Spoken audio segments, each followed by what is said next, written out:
Hi, everybody, and welcome in. Can you believe it's the last session tonight of Perfume Around the World? We've been together for 3 months now studying some of my favorite essential oils and perfumes from some of the most important countries in the world and really sort of foundational countries and civilizations. So, welcome in. I hope you're excited. It's going to be a beautiful class today. Super excited to have you here. Welcome in. We have so much to talk about today, don't we? Oh, Indonesia. And I just for our class tonight, I bought this book to show you pictures because I really like the idea that I can take you on a journey to this part of the world that really is magic.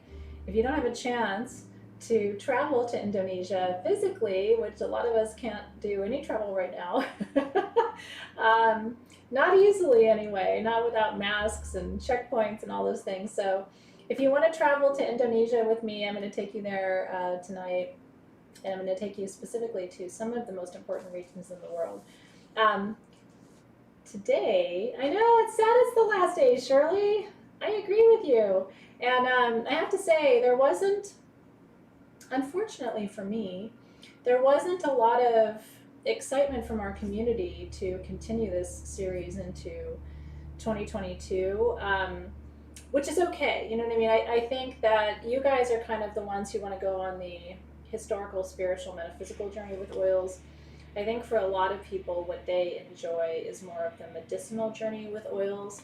So for them, they can receive a lot of their essential oil education through companies that do more of that focus on healing, like doTERRA and Young Living. For me, that is not as interesting as where the oils come from and how they were worked with historically. So this will be the last of our series, at least for now, unless our community kind of shows me otherwise. I try to do things that the community says, yeah, we're interested in that. But I think a lot of our community is really focused on the healing properties more than the historical and the metaphysical properties, which is totally fine for me. I go where you want to go.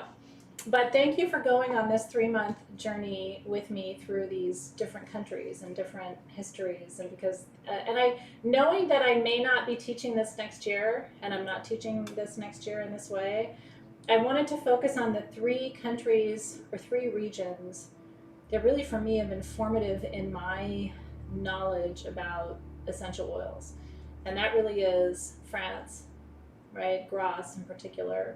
And then, of course, Egypt, where it all began. And then finally landing us in Indonesia, which is the other part of the world. So anyway, it's not going to happen next year, the continuation of this. But like I said, if at some point I feel like the community says, yes, we want more of the history and the mythology and the legends and lores and all of that. But I do think that right now there's more interest in the healing properties of oils for physical healing, which I think is great. But that's definitely something that is probably better provided by the larger companies, yeah.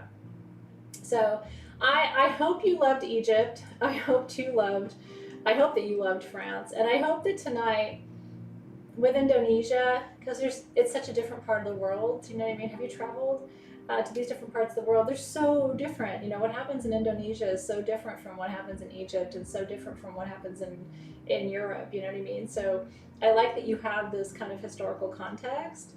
And then when you do go and take maybe some classes through more of the, the multi-level companies like doTERRA and Young Living, that this will kind of fill in some of the gaps for you in your knowledge and awareness about essential oils. Yeah. So anyway, tonight ends this experiment in bringing you the history and the mystery, and then like I said, I do hope that it enhances everything that you learn from other places about essential oils.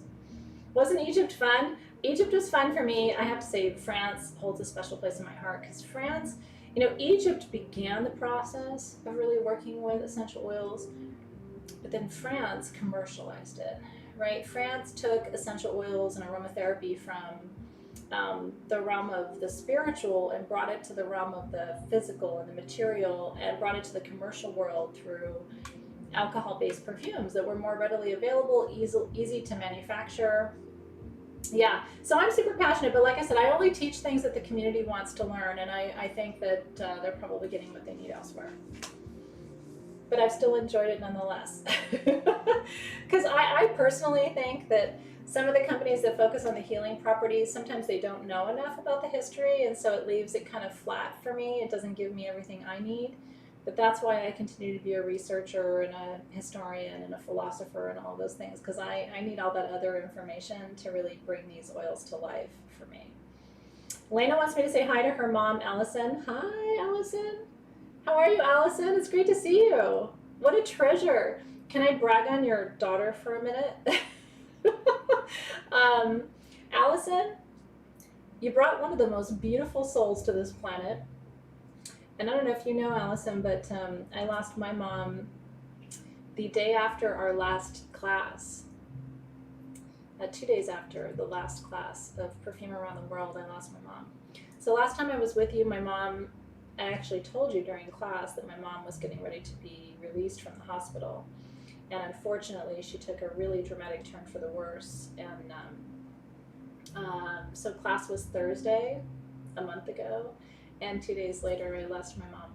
So you're a treasure, and I know Elena just loves you to the moon. And I'm gonna tell you that I love you too. And maybe you can stand in for my mom for today.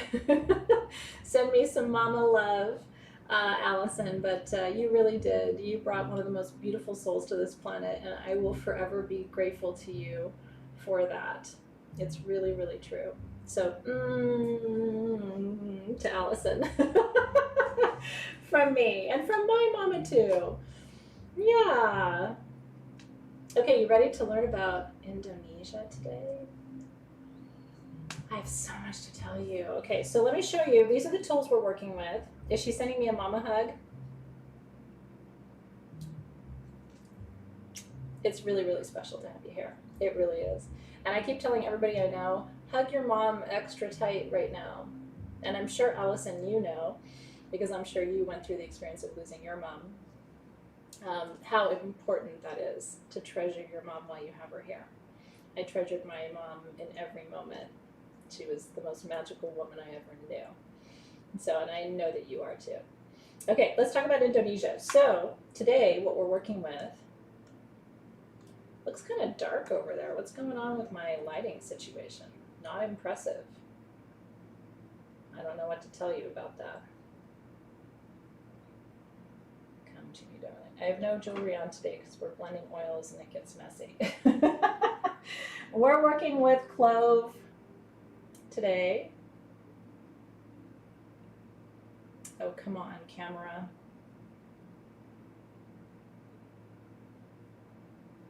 There we go, darling, clove. And then we're working with champaka, which is a member of the magnolia family, which is one of my favoriteest things. And then we're working with nutmeg. Oh, look, it's going to cooperate. Did you know that nutmeg made people fight with each other? Did you know that?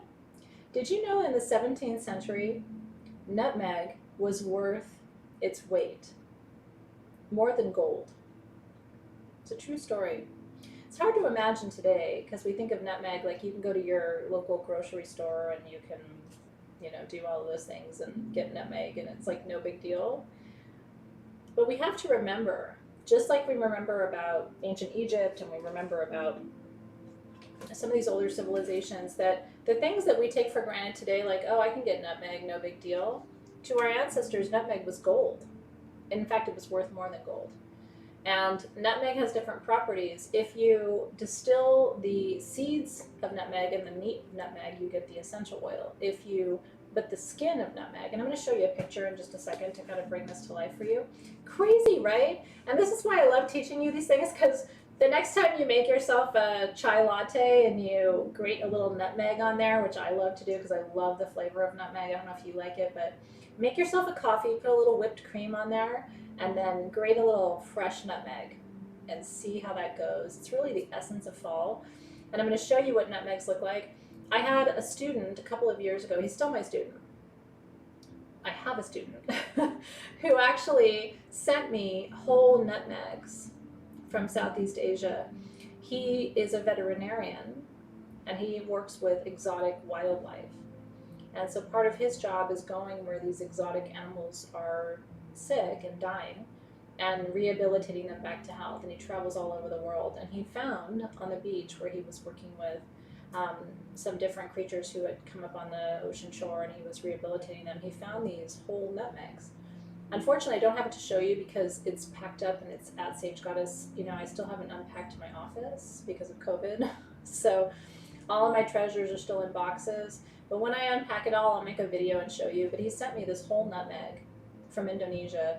And it has both the nut and the encasement, the little casing that goes around it. And it doesn't look like what you think nutmeg looks like.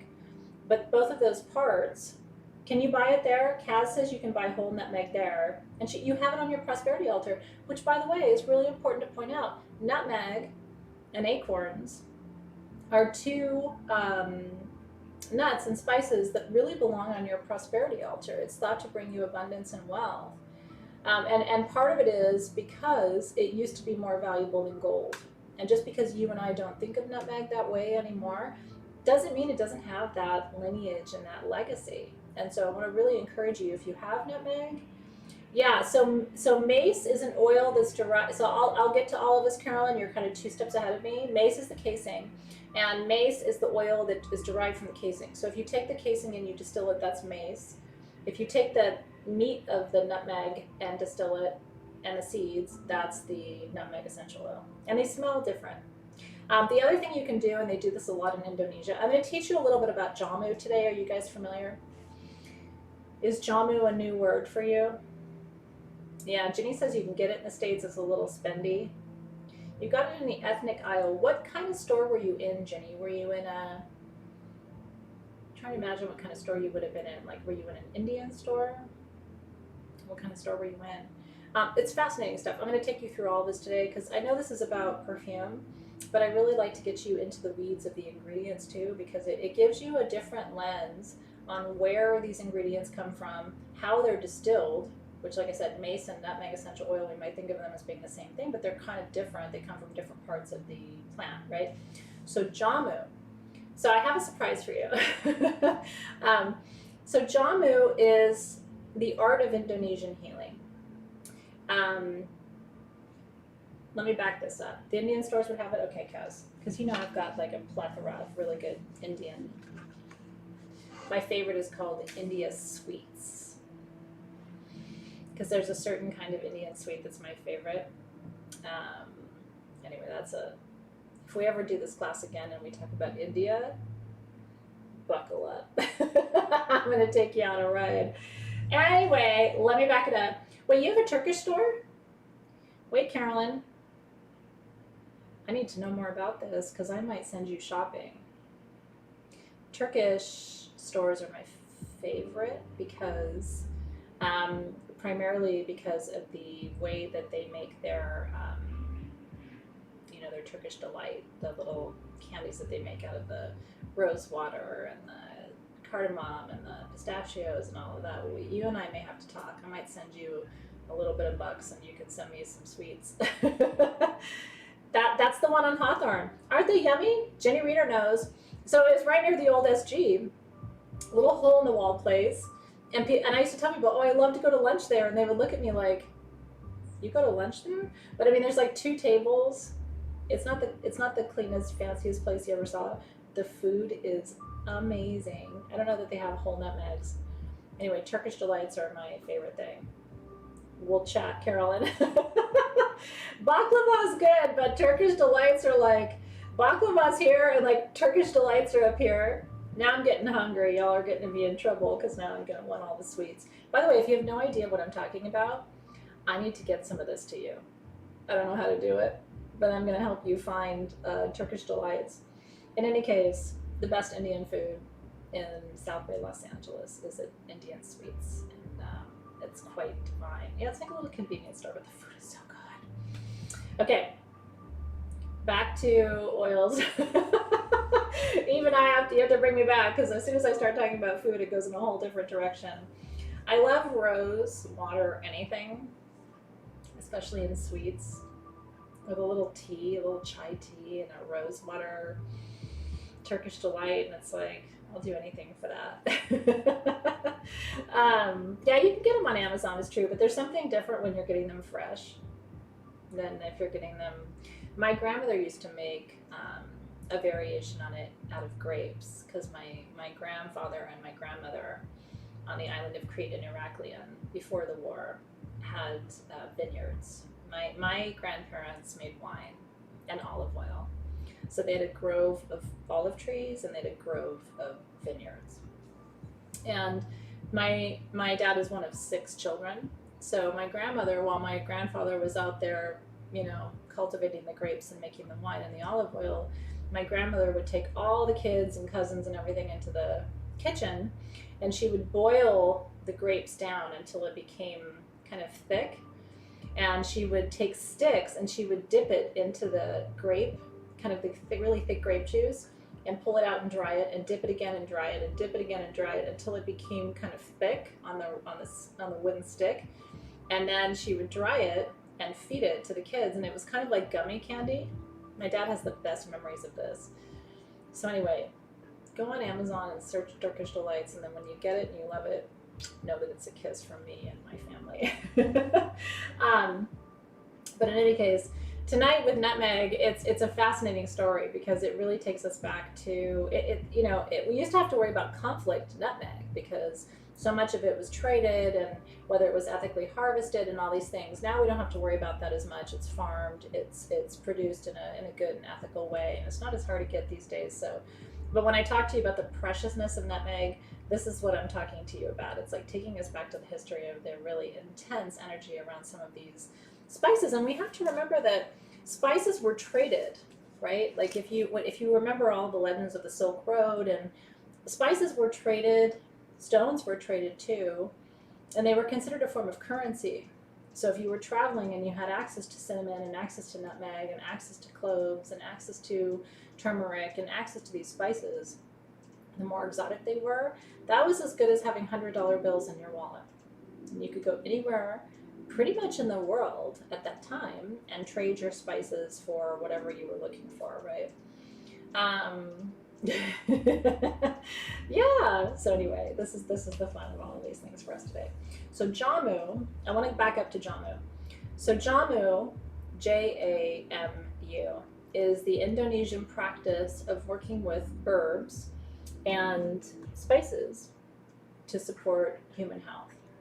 And if you go to Bali, even today, you go to Sulawesi, you go to the different parts of Indonesia, particularly in Ubud and other sort of more densely populated parts of Indonesia, you're going to find jamu practitioners, and they're usually women, and they either carry something over their shoulder or they carry a backpack, and they have, like liter bottles in the US of soda. You know what a liter bottle is? Kind of like the big plastic bottles with twist caps.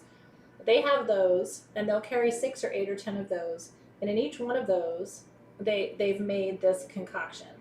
And the jamu healers will have their 4 that they always make, or their 8 that they always make, and they'll have different combinations for different ailments. So if you come up to a jamu practitioner and you say, I have a headache, they're going to grab one of the bottles out of their backpack, open it up, pour a glass for you, fill it with ice, and then pour their concoction on top of it and have you drink it. The primary jamu concoction in Indonesia is a blend of turmeric. Turmeric's really important because it's a powerful antioxidant, and we know that turmeric helps with physical strength. We know it helps with pain relief. We know that it reduces inflammation. We know that it's preventative of a lot of serious illnesses and diseases. And so the primary recipe for jamu is turmeric root. They blend it with lime.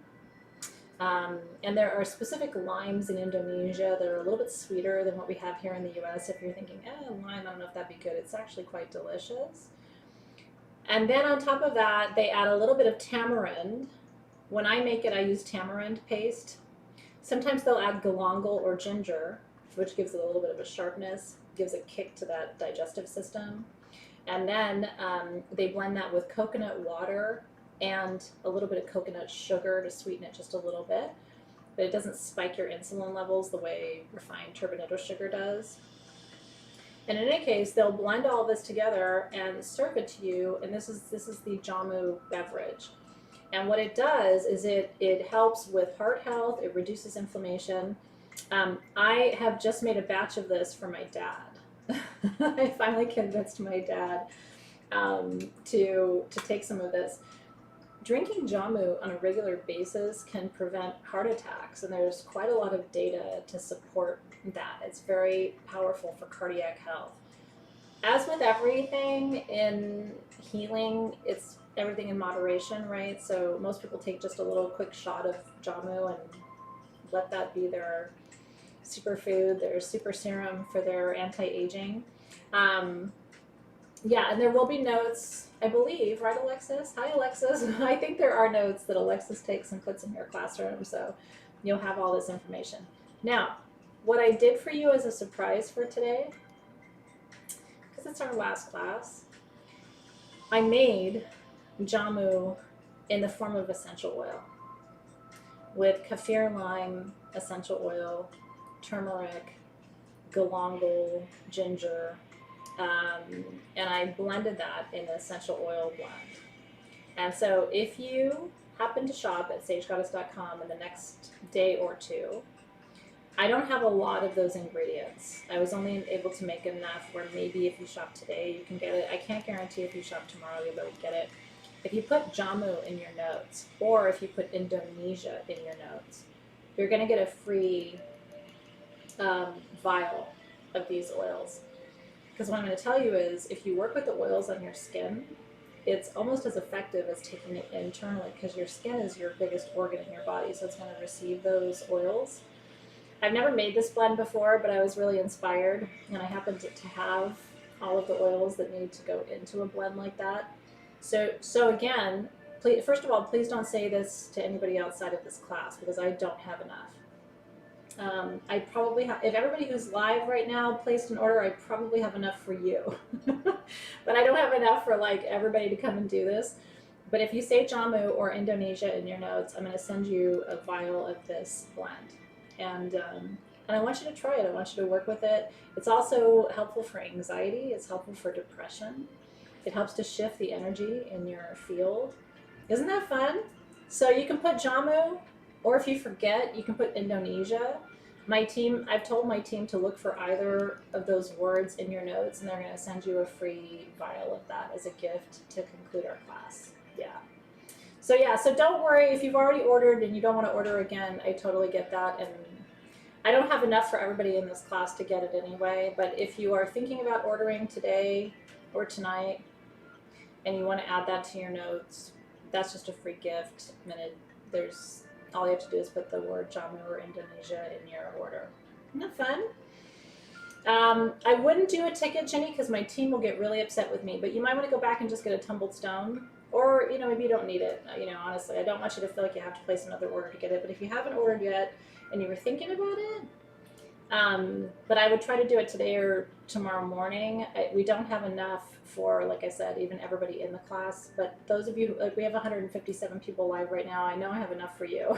But it's really exciting to bring this to you because I like to work with oils externally. I know that externally they can do as much good as whatever you take internally. So jamu or Indonesia is going to be your code, but do not say anything to people outside this class, because I would love to carry it in the shop, but the ingredients are really expensive and hard to get.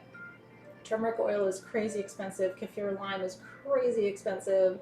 Galangal and ginger are hard to find right now, so I don't have enough to make a full bottle of it for anybody. This is just a special gift. Isn't that fun? And then it'll come with your purchase. So let me wind it back for you, because I want to start at the beginning of my notes for you. So let's start by looking at Indonesia. Would you like to? I'm so happy you're here. I'm so happy you're here.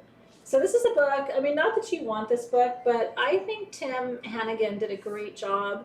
If you haven't been to Indonesia, or you're not going to go to Indonesia, my moon is in Sagittarius, and I love these travel books that take us to different regions around the world.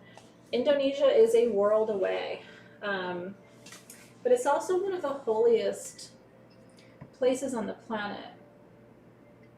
You know, when you look at pictures of Indonesia, you often think, that can't be real. You know, it is so incredibly beautiful. The landscapes, the people, the energy. So let's take a look at a map of Indonesia. And I'm going to share with you the recipe for the drink tonight. So just kind of a party bonus. So if you want to make the drink, like I said, I'm making it for my dad. I want him taking a shot of it a day because he has cardiac issues. And especially just having lost my mom to heart failure. Now I'm all over him. I'm all over him to take care of himself. But I'll tell you something, I love the flavor of it. I really do. And you can add a little stevia to it if it's kind of bitter for you. I like sharp, spicy flavors, but if it's too much for you, add a little stevia to it. But just take a shot a day and see how you go. It also boosts your metabolism. It increases energies of positivity. It decreases depression and anxiety. And like I said, if you go to Bali, if you go to Java, you're going to see these practitioners, these Jamu healers walking through the streets, and you can literally just go up to them and say, my stomach hurts, or I have a headache, or I'm tired today, and they will pull the variation of the Jamu out of their bag that they carry and serve it to you. And I love that. Can you imagine if we did that in the US? If we just had people on the street who had magical healing potions, and you could walk up and say, I'm tired today, you know? And they would say, oh, I've got you covered. If I ever open Sage Goddess to the public again, I'm going to make Jamu potions and hand them out to people as they walk into the building. We should do that. It's so much better for you than almost anything that you can take in. And like I said, just a little bit goes a long way. Just a shot of it is going to make a huge difference. So I'll share that with you today. So Papua, right? New Guinea, and then we scroll over. This is Sulawesi. If you've been with Sage Goddess for the last couple of months, I got lucky and I found a group of miners who are mining stones in Sulawesi, which includes grape agate, includes that really cool septarian that I've been bringing you, quite a few minerals from Sulawesi. And so this is Sulawesi, Indonesia. Okay. And then you go over here to Borneo. Here's Singapore and Kuala Lumpur, which you're probably more familiar with. Those are sort of mainstays, right? And then you have Sumatra all the way to the left of your screen. And you have Jakarta down here at Java. You get to the Javanese islands. And then you have the archipelago. So there's lots of tiny islands in here too. But this is sort of a, I always think of Indonesia as being sort of horizontal. It is a span of islands that create a chain that includes Singapore, includes Sumatra, includes Java, includes Sulawesi and Papua, as well as Borneo. And so that's Indonesia.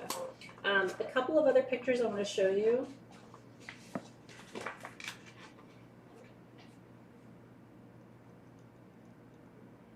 Can I just say, why are we all not living here right now?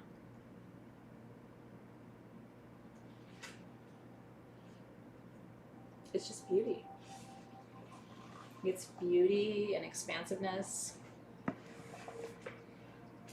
you like to see the pictures? I don't have to show you too much, but if you're into it, I would love to show you just a little, because I'm a very visual learner. And for me, when I see the pictures of a place and then I learn about that place, it brings it to life. I know Stephanie's like, I want to go right now. In the US, we have sort of a fascination with Hawaii, and I think Hawaii is beautiful and sacred. But the magic of this part of the world, to me, is even more powerful. It's farther away, so a lot of people in the US are not as familiar. And here's more of the landscape and what you might see in the highlands. There's lots of volcanoes, which is where Bumblebee Jasper comes from, right? It comes from an active volcano. Now, where I want to take you in this beautiful book is all the way back to the Spice Islands. And this is the Indonesian archipelago. I know. Mama would love it if we all showed up at his doorstep. Knock, knock, knock, we're here. The Spice Islands, right? Which you've probably heard about, right? Exploring Maluku. This is nutmeg. Can you see it? There we go. So do you see how you have the nut in the middle? So you take it out of its casing, the yellow casing, and then you get that red kind of skin, and then the nutmeg is the brown nut within it, right? That's freshly harvested. So the red seed covering that is dried and sold as mace. So mace is the little net that covers the brown nut of nutmeg. And so if you ever buy mace essential oil, you're buying basically, and when that red casing dries, it turns yellow. It turns this really beautiful, almost looks like a sunset. It's like a yellow orange when it dries, but when you first take it out of the fruit of the nutmeg, it's bright red like that. And so these are the nutmeg islands called Banda. Isn't that beautiful? This is where most of the world's nutmeg supply comes from. And here's this beautiful soul who's harvesting all those nutmegs down here. Isn't that cool? That's what I'm going to show you here. I think that was all I wanted to show you. But I mean, I could go on for days, right?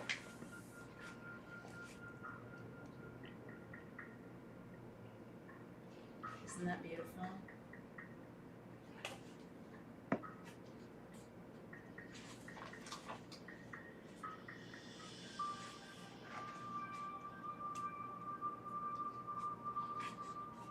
Yeah, I think that was all I wanted to show you. There's more in the book, obviously, but not necessarily relevant to our work together. Did you enjoy that? A little visual tour.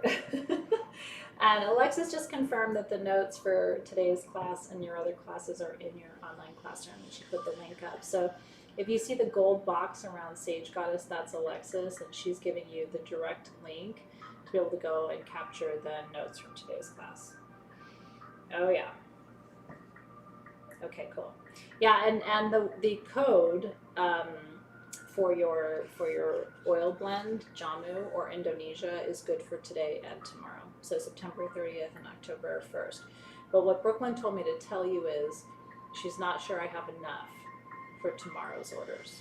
So she told me to tell you, if you want to make sure you get Jamu, you should order before midnight. If you order tomorrow, we might be able to add it, we might not, and she doesn't want you to be disappointed. We didn't have a lot of the oils. So I can only make a certain number of the samples of it. And I don't think we're going to bottle it and sell it. I think it's just a kind of a one-time little special thing for you. Yeah. Isn't it gorgeous? That's Indonesia. And it's super magical. And I will tell you, the people of Indonesia, the energy of Indonesia is holy and sacred. And so let me take you back now, and let's start and dive right in with the oils for tonight. So the oils for tonight that we are working with are clove, champaka, and nutmeg. And we are going to be blending those tonight with jojoba oil and placing them into the bottle I designed to hold your Indonesian blend, your Javanese blend, which is what we're making tonight. It's a little bit more in focus if I let that be a little bit further away. And we have one more.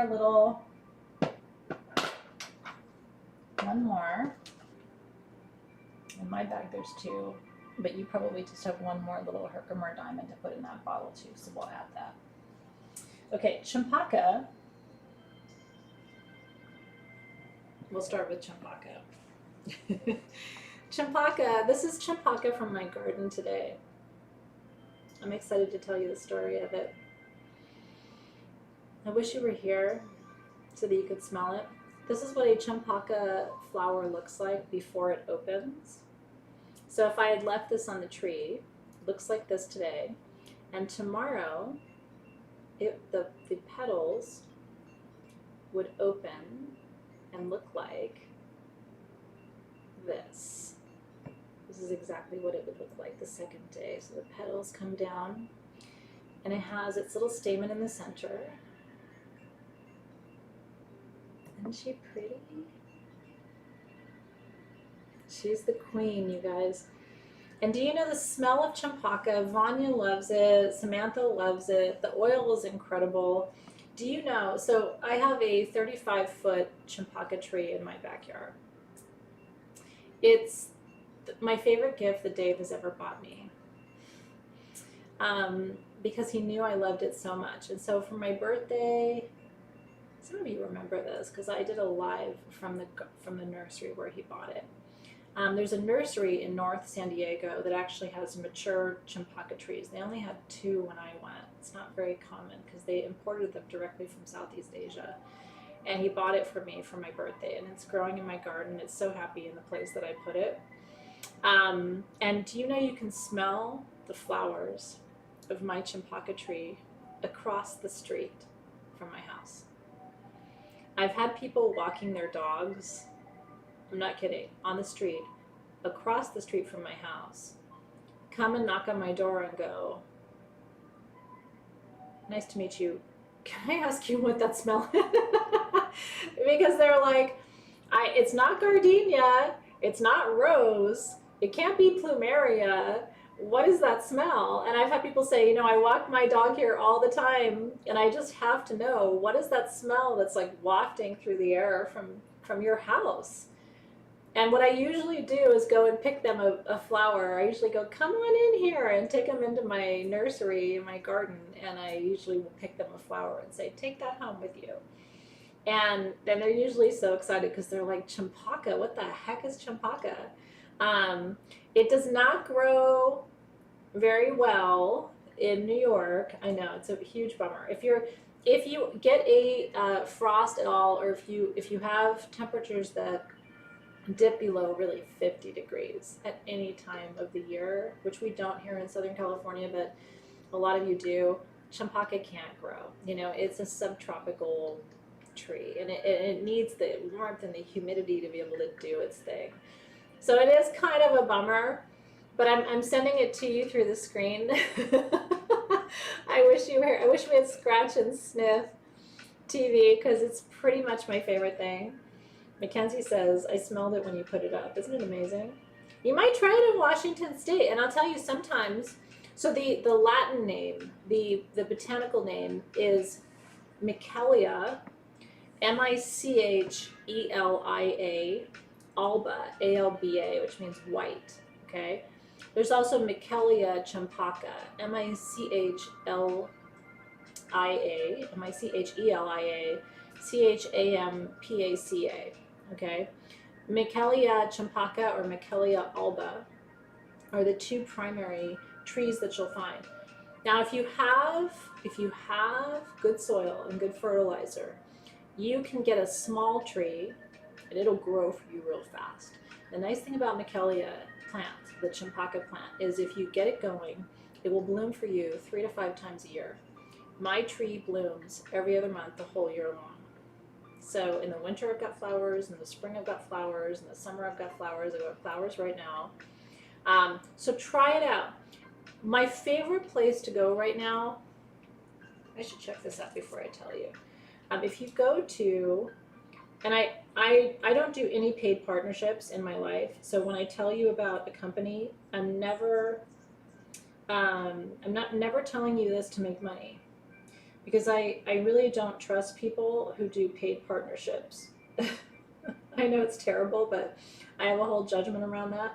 When people say, "Oh, go buy my bra and use code whatever," I know they're telling me to go get that thing because they're making money. So I don't do paid partnerships. But I am checking fastgrowingtrees.com. I don't see it there. But if you ever want to find rare trees, and there's nothing coming up under champaka either. It's disappointing because I really thought they would have it. and they don't. So fastgrowingtrees.com is my #1 go-to for rare trees. I got a ylang ylang tree as a gift from a friend from there. My vanilla orchid is from there. Some of my rarest plants and fruit trees and my persimmon trees are from fastgrowingtrees.com. They ship really well, everything arrives safely, and their prices are really good. So fastgrowingtrees.com is one of my favorite sources. The other thing I would do is go on Etsy, because I have found some sellers on Etsy who have really rare plants and really like patchouli plants, and you can, if you find a small one and you get it in the right spot in your yard, it will grow. And especially if you can have the root structure be kind of uninhibited, you know what I mean? Like where you have like a good amount of space where its roots can really grow and move quickly. So yeah, Sharon, what I was just saying is mine flowers 5 times a year, 3 to 5 times a year. Usually it flowers once in each season.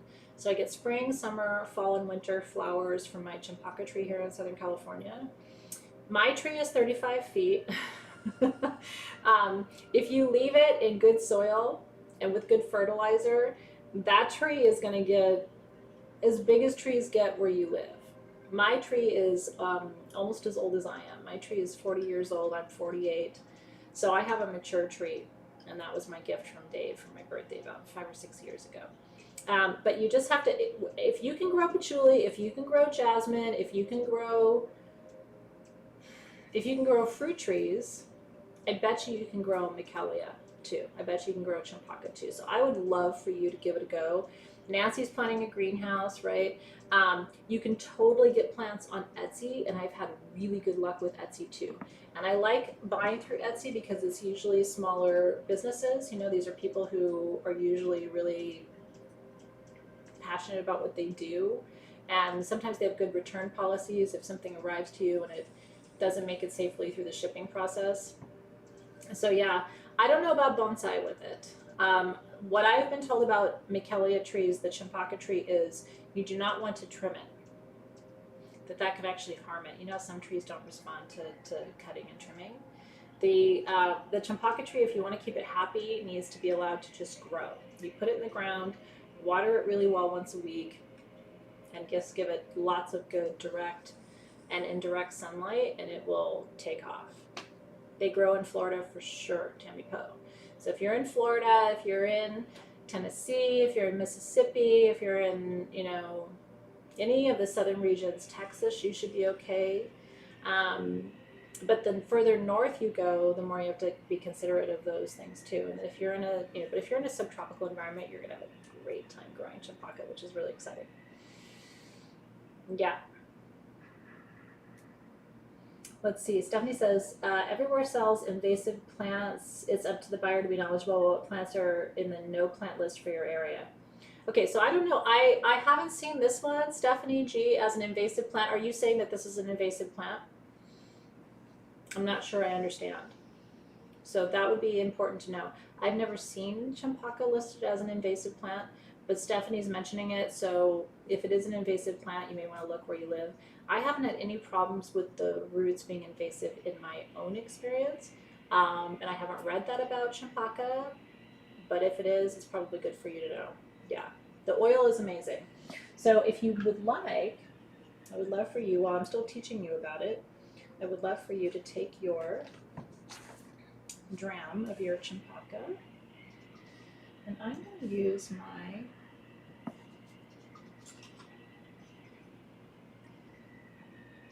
tongs here to take my stopper out. So while I'm teaching you, I want you to begin to be introduced to one of my favorite oils in the world. Oh, Katrina, okay, good to know. Yeah, I wasn't sure. She wasn't talking about champaka. She was answering somebody else's question. I just wanted to be sure, because I hadn't heard that about champaka, but I wasn't sure. So nice, 3 nice deep inhales of champaka. Champaka is skin safe. It is not irritating to most skin types. So even if you have very sensitive skin, champaka is not going to bother you. I can't say the same about clove. So when it comes to clove, I only want you to smell the clove, but not apply it to your skin neat, meaning not diluted, because clove can be very irritating. Isn't that gorgeous? Okay. So champaka, now here's what's interesting about champaka. Champaka is considered to be sacred to Shiva. And Shiva is one of the most important gods in the Hindu tradition. I have Shiva statues. We did Shiva art for Soul Shift this month. Shiva's really important to me, right? Shiva is the divine masculine force of creation, just like Shakti is the divine feminine. If I turn my camera, see that picture behind me? That's my favorite art image of Shiva and Shakti. Isn't she sexy, just laying there like, hey? And that's Shiva behind her. They are consorts to each other. So, and the statue on that altar, by the way, see the wood statue? On that altar is a Shiva statue that I bought in San Francisco forever ago. It was broken. It is broken. And so the shop owner gave it to me at a discount because part of it was missing. I just loved it, and I've never seen a Shiva statue like that ever again. So champaka grows on Mount Kailash. Are you guys familiar with Mount Kailash? I'm actually obsessed with Mount Kailash. And there's lots of, you can tell tonight's subject matter is just super interesting for me. So when I started getting into champaka, I realized that it grew on Mount Kailash and was sacred to Shiva. So Shiva is the creator god, the masculine force of creation in the Hindu tradition. And the champaka tree grows on Mount Kailash. Now Mount Kailash is one of the only extremely high mountains. It's a little bit lower elevation than Mount Everest. But to our knowledge, only one human being has ever climbed Mount Kailash, Kailash. And if you want to go down a fun rabbit hole, like, do your research on Kailash. So Kailash, the reason they say that no man, one man, I guess, almost 1,000 years ago, ascended Mount Kailash, but nobody in our current generation has climbed it. And they say the reason is that it's not actually a mountain. You know, I love the legends about all these things. They say it's not a mountain, that it's actually a pyramid that was placed on our planet, and that it was the original pyramid. So it preceded the pyramids at Giza, it preceded the pyramid at Chichen Itza, and the pyramids in South America, that it was the first of the sacred pyramids placed on the planet. And they say that where Mount Kailash is located is actually the center of the planet. It's the solar plexus of the planet.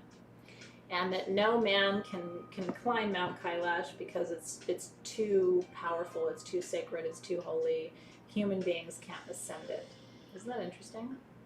So on Mount Kailash, there are champaka trees.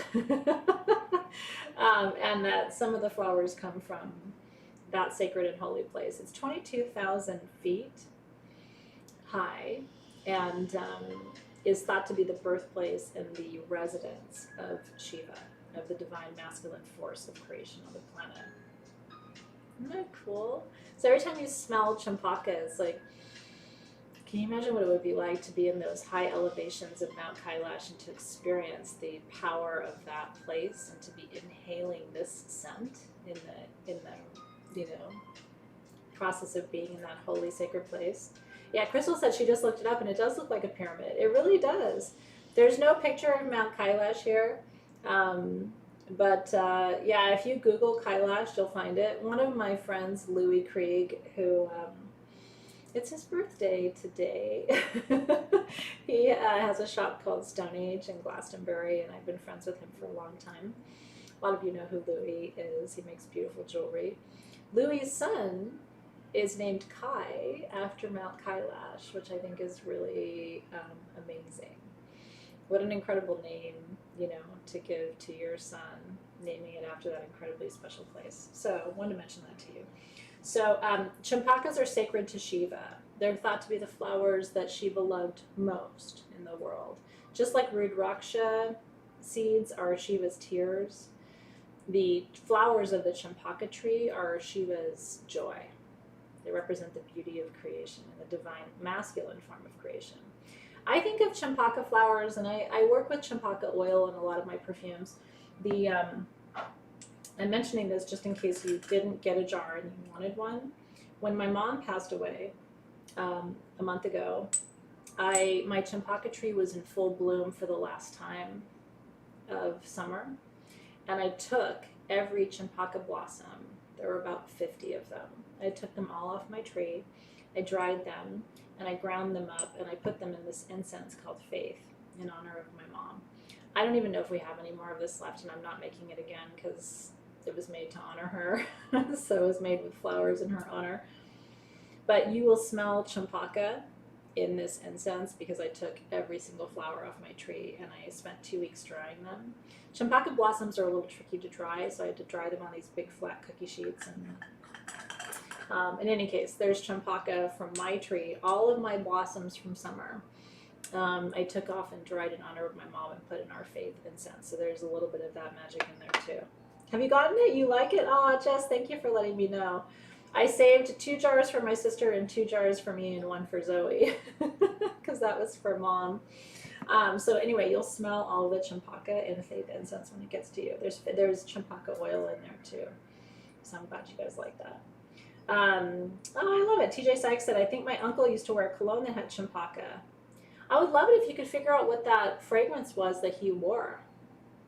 I'm going to tell you something, and I would love to post a picture for you. Maybe what I can do, oh, I wish I was on my phone now. I would take you out there at the end of class. I will post a picture of my tree. I will, because I think you would love to see it. And it's beautiful. I was just out there this morning talking to her. She's my favorite tree in my garden. So my friend messaged me a year or 2 ago, and she said, Athena, Tom Ford made a perfume called Champaka Absolute. Did you know that? And I said, no, I had no idea that there was a commercial perfume. Tom Ford makes perfumes. They're expensive. And so I went specifically to Nordstrom. She's like, you can find it at Nordstrom. So I went to Nordstrom, all excited because I was going to try Tom Ford Champaka Absolute perfume. I was like, no way, somebody commercial has done this. It was a true story. So I get there, I'm all excited. Zoe was with me, and we were kind of like, oh my God, we're going to smell champaka perfume. It's going to smell like my tree. Nothing against Tom Ford, but I don't know what is in that perfume. It is no, I've smelled every form of champaka essential oil, including champaka, Michelia alba, and Michelia champaka, which are the yellow and the white.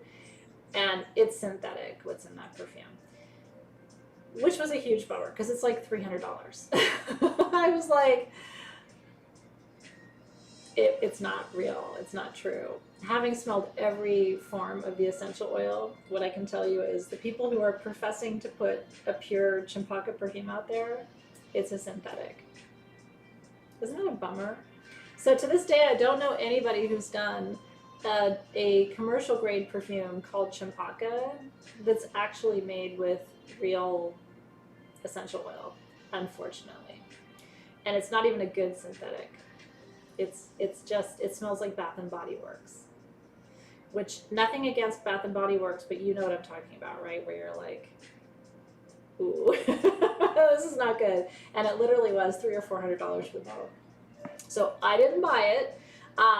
But just to say, if you ever see that and you're like, oh, maybe that's the real thing, I don't want you to waste your money. I am 99% sure it's synthetic. It smells nothing like anything I've ever smelled before. What I do want to do is make a champaka perfume. I haven't done it yet. You know, I've done Blue Lotus, I've done Pink Lotus. Pink Lotus perfume launched today at sagegoddess.com with real pink lotus oil. So if you got the incense and you got the other things and you loved it, the perfumes at sagegoddess.com today. For that price, it should have been real and undiluted. So I was extremely disappointed. But anyway, if you ever are in a department store and you see it and you smell it, you're going to remember this conversation and go, oh, she's right. It just smells like something that you would find in kind of a Bath and Body Works shop. I know. You know what I'm talking about, so not my jam. Now, it is for love. There was one other thing I wanted to tell you about it. Hold on. It is one of the, so the Hindu deity named Kamadeva, who's the god of love. Now, here's what's interesting. Do you know the story about Cupid? How Cupid had arrows, and Cupid would shoot his arrows and make you fall in love? The corollary in the Hindu tradition is Kamadeva. And Kamadeva was like the Cupid of the Hindu pantheon. And Kamadeva had 5 arrows that Kamadeva could shoot and make you fall in love and stay in love and feel desire and feel excitement and feel all these things, right? So champaka is one of the 5 darts, one of the 5 arrows in the pantheon, the Hindu pantheon for Kamadeva. So if Kamadeva wants you to fall in love and stay in love, because champaka is the oil of enduring love. And it's also the oil of sovereignty in love. So it's about feeling empowered in love. It's about feeling worthy of love. It's about feeling like your love is going to last. If you're trying to attract love, champaka can help you attract a lifelong love as opposed to a hit it and get it. Listen, I don't mean to bag on Bath and Body Works, but you know what I mean. Bath and Body Works does synthetic scents. Now my daughter loves Bath and Body Works, so she and I still go and we shop there, and she loves what she gets. But you don't go to Bath and Body Works for pure champaka. You know what I mean? Pure champaka products are not going to be $3 or $5 or $10. They're going to be in that $200 or $300 range. Deborah, I love that. It was her birthday yesterday. She's in Kauai today. Happy birthday to you. Are you having the best birthday ever? That makes me so happy. Yeah, as long as you're at Bath and Body Works and you know what you're getting, it's fine, right? Like we have a hand soap in our guest bathroom from Bath and Body Works because I love it. It's pretty, but it's not. You're not paying for real essential oils, right? I think it's important as a consumer just to know that what you're getting versus like real ingredients that are more expensive. What else did I want to tell you? If you work with champaka in Buddhism, you are said to achieve the state of enlightenment called Bodhi, which is my dog's name. I named Bodhi because he was, even for a puppy, he was very wise, and I thought he was an enlightened being. So you will achieve the state of Bodhi if you work with champaka because it raises your vibration and it helps you achieve wisdom and strength and yeah. Isn't that fun? Okay, so that is everything I wanted to tell you about champaka. And again, champaka alba.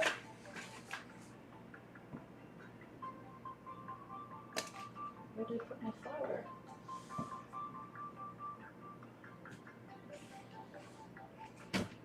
Good minute. This is a very small space. Oh, here we go. Like I lose things and they're right in front of me. This is white champaka. My tree is a champaka alba. And there's also champaka, Michaelia champaka. So this is Michaelia alba. Michaelia champaka is a golden color flower, and it isn't as sweet. It's spicier. So some people like the Michaelia champaka better. And the oil that you have is the alba. The oil that you have is the exact same scent as the flower that I'm holding, which is kind of nice. Like we're holding the exact same thing. But if you get the Michaelia champaka, which is the spicier version, it's going to be able to have a little more of a kick. It's not as sweet. It's a little sharper. It doesn't blend as beautifully in perfume. It's also not as expensive. So I wanted to give you the finer perfume grade. Isn't that beautiful? I'm so glad you like it. It's like I said, it's one of my favorites, and I wanted to share it with you. And I wish I could pass that through the screen to you, but at least you got the little experience of it today. So that is champaka. Now the next oil I want to talk to you about tonight is clove. So I want you to take your bottle of clove oil.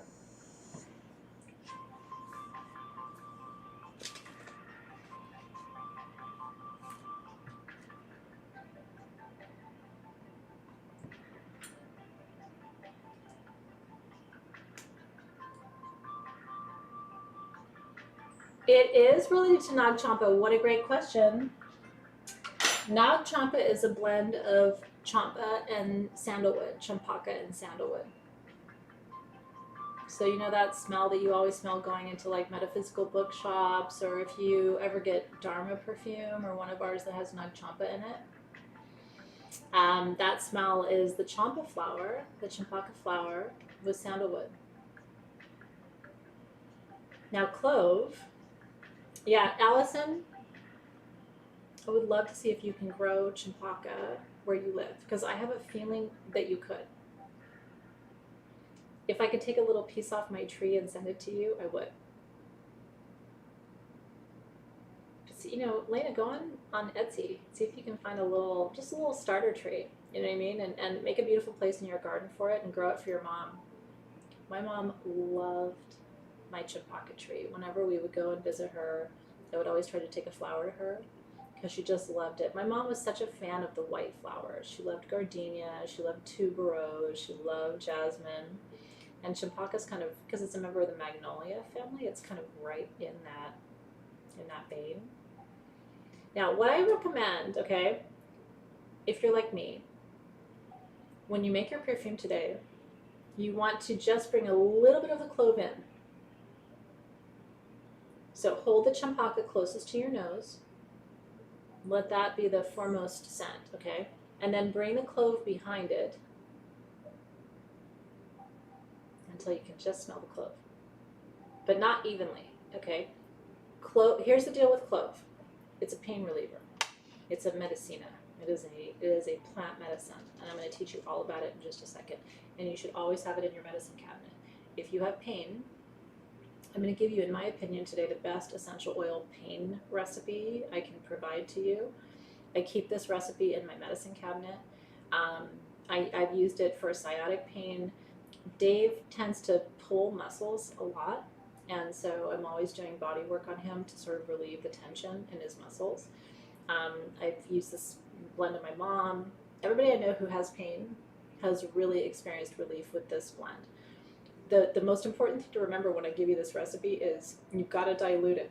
Whether you dilute it with jojoba oil or you dilute it with sweet almond or something, because clove can be very irritating to the skin.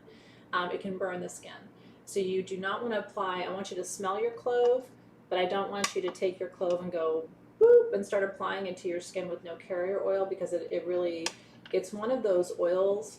Now, there's only a few of those, like cinnamon acacia is kind of the same way.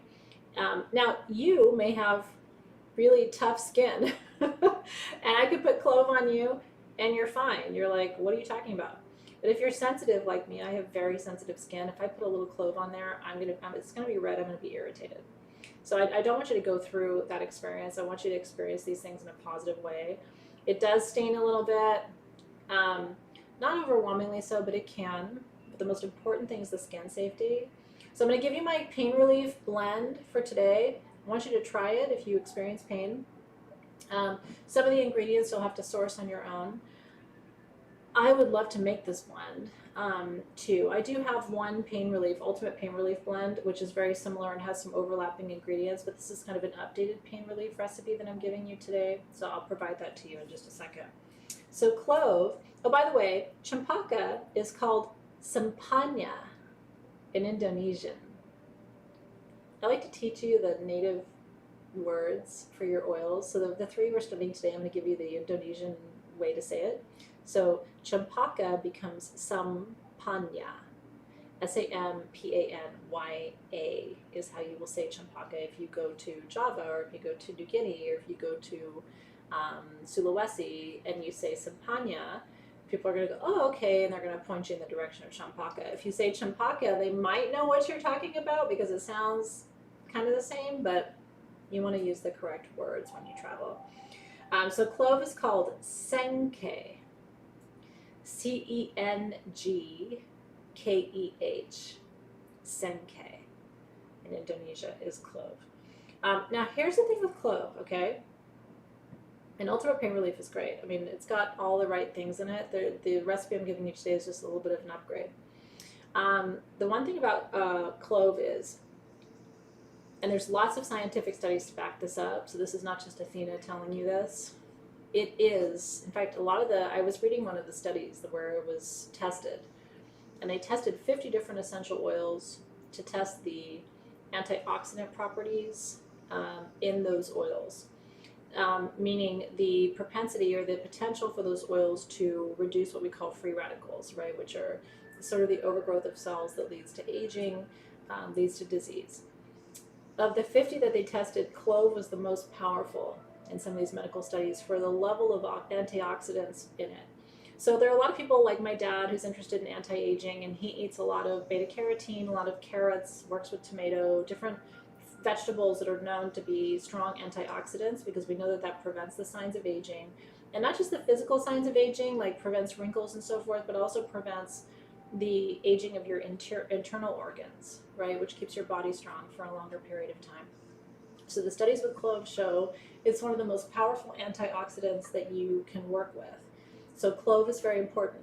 What's interesting about clove is it's a plant medicine. So like all plant medicines, I've learned to have a lot of respect for them and to use them very sparingly, because we tend, especially in the West, we tend to overdo it with things like, oh, well, if a drop helps, then 50 drops should really help. And it's like, no, if a drop helps, then you do a drop. You don't just go, well, if one's good, 50 must be better. So as with all things, for me, it's moderation, and it's also testing what your body can really hold. Now, when I was young and I had a toothache, I remember my grandma going, oh, I have clove oil in my medicine cabinet. I must have been like 6 or 7 years old when this happened, really young. And I remember she said, no, it was a little, like a dropper bottle, like this size. And she said, you just put your finger on it and you go in and you touch your gum where your tooth hurts and it numbs it. It is a numbing agent. It has anesthetic properties. So that's the old legend about clove for pain relief, is that where you touch clove to your skin, it tends to numb you. And so there was a time, I think it was a year or two ago, a friend of mine had come over and he was like, oh my God, Athena, I've got this toothache, it's so bad. And was just like, do you have anything that can help? And I remember going to my medicine cabinet and getting my Aromagic bottle of clove oil. And we put a little bit of the clove oil on his gum and he was like, oh my God, this is a miracle, right? I mean, obviously it's not a long-term solution. He needed to go to the dentist, but it certainly did the trick for numbing his gum when he could not get to the dentist fast enough. So these are kind of those old wives' remedies, where it's like it really works, but it's not the long-term permanent solution, right? Space Daisy had the same thing, and my grandma always had clove oil in her medicine cabinet. And I remember my tooth hurting, and she was like, we've got this, and like getting the oil on my finger and putting it on. That's right. So, but literally just a drop. Katrina says she has her kids chew on cinnamon sticks when they have tooth pain. The interesting thing about that, and we'll get to that when we get to nutmeg, if you chew on the, if you take the skin of the nutmeg, the mace, remember I showed you that really bright red skin that grows over it that turns kind of a yellow gold when it dries? If you dry that, and in Indonesia they dip it in sugar and they bake it off at a real low temperature, like 200 degrees, just to sort of dehydrate it, and they dip it in sugar before they do that. They chew it. It's supposed to have the same effect as melatonin for sleep. Did you know that about maize? I didn't know that either. I haven't done it. I mean, I don't have access to a lot of like nutmeg skins. I don't have access to a lot of dried maize. But in Indonesia, if people don't sleep, they go and get a dried mace and they dip it in sugar and they chew it. Isn't that interesting? Yeah, well, whiskey works too. I think mostly whiskey works because it will just knock your ass out until the next day. But clove is a legitimate numbing agent. So in the interim, if you can't get to a dentist fast enough, a little clove on your gums will really help you. Now, nutmeg is the last of the oils I want to talk to you about. And this is the one that I think has perhaps the most interesting lineage of any of the oils that we're working with this month, because people they fought wars over nutmeg. Nutmeg was traded like money. Nutmeg was worth more in its weight than gold in the entire 18th century, which is what I was telling you earlier. After you smell clove, nutmeg doesn't smell as strong. but they're both a little spicy. So I want you to bring your nutmeg and your clove together. They complement each other really well. And then I want you to bring your champaka together with those two. Yeah, it's an analgesic. That's exactly right. Keep your, I'm telling you, don't use all of your clove oil today in your perfume. You don't want to anyway, because it's going to hijack your perfume and it's going to be a clove perfume instead of a beautiful blend. So don't use the whole thing. And whatever's left, just put it in your medicine cabinet. Because trust me, one of your kids is going to get a cavity, or you're going to have something going on with a wisdom tooth or something, and you're going to be like, oh my God, it's a Sunday, I can't get in to see the dentist. And I'm going to be like, come on, honey, let's get it in there. And you're going to be like, oh, I'm so happy I have this in my medicine cabinet, right? Can too much nutmeg make you ill? Too much anything will make you ill. Don't you think? I was just having this conversation with a friend yesterday. You know, everything in moderation. I don't think, I mean, when it comes to plants, right? Too much anything will make you sick. Too much fat in your diet will make you sick. Too much sugar will make you sick. Too much alcohol will make you sick. Smoking too much will make you sick, right? Too much clove, too much nutmeg, too much sex, too much, maybe not too much sex. But too much anything will make you sick. So my rule in life is enjoy everything that you love, but just a poco, not too much, right? Yeah. Is it hallucinogenic? I'm a moderation person. I try to enjoy everything this world has to offer, poco a poco. Yeah, don't they smell nice together? So nutmeg, in Indonesian, it's called pala pala, P-A-L-A, P-A-L-A, pala pala. It's true. Elena says you can die from too much water, and you can easily die from not enough water, right? Everything in moderation. Salt in moderation, sugar in moderation, fats in moderation, everything in moderation, I think is the key to longevity. Yeah. Because everything, you know, there's so many quotes about this in every language that you can translate into English that basically say, in the right dose, anything can be a medicine and anything can be a poison. So you can use something to heal you, and there's a tipping point past which whatever heals you can ail you. And every doctor I've ever known, we have Dr. Carolyn in the house here today, every doctor I've ever known has said that, you know, be careful. Because anything that helps you in one dose can hurt you in another. So just slow as you go. You know what I mean? Like a little here, a little there, a little of this, a little of that. We'll try that and we'll explore that, but not too much, right? Yeah, it's my mantra. When I find myself overdoing anything, I know I'm in trouble. Even sleep. You know what I mean? It's like anything in excess is not good for you. Little by little by little. Yeah, babies and clove, Carolyn's mentioning to be careful. Also, if you're pregnant, I wouldn't work with clove and nutmeg. Now, you'll find some places that say it's safe. I'm going to tell you this. When I was pregnant, and I was pregnant twice. You've seen the results of those activities. But in all seriousness, when I was pregnant, and I am not your friend who's the most cautious person in the world, but when I was pregnant, I did not use any essential oils other than lavender and rose. And then I made myself a stretch mark blend, and I took a bath every night, and I put the oils in my very lukewarm water, and I just kind of soaked and relaxed my muscles. I put Epsom salts in there, and I would put lavender. My blend was carrot seed oil, which is really good for maintaining the elasticity of your skin, and then I put real rose to my essential oil, and lavender, lavandula angustifolia, and just a proper good lavender. Then I put those in my carrot seed oil with a little jojoba, and I got myself in the bath every night just to keep my skin moisturized, because as you're growing, and I got real big when I was pregnant, I gained 80 to 100 pounds with each one of my pregnancies. You gotta be proud of that. And I'm 5'2", so it was not unnoticeable, darling. But in any case, I never got stretch marks, and I always think it's because people can say it's good genetics or whatever, but I like to think it was my carrot seed and my jojoba and my rose and my lavender. But I did not do anything else when I was pregnant. I didn't play with essential oils. I didn't drink alcohol.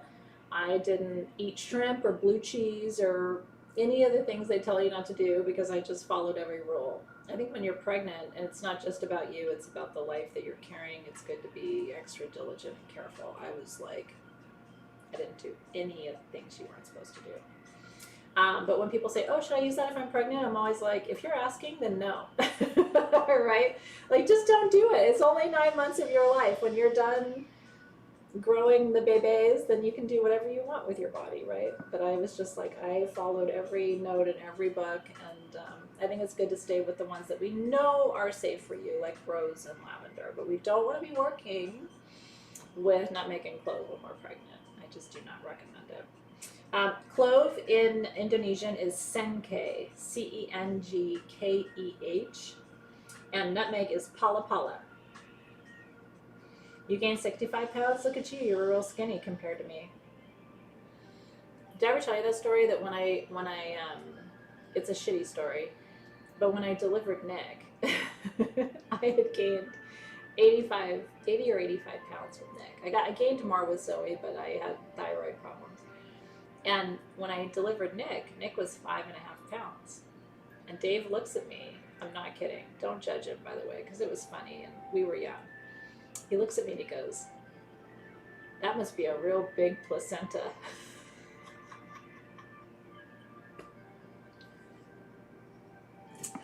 And you know, it wasn't. Sharon's over there gaining 18 pounds. I think I sneezed and gained 18 pounds when I was pregnant. Anyway, he really did. He looked at me and he goes, that must be a big placenta. I was like, you know what? Today I would just slap you for that.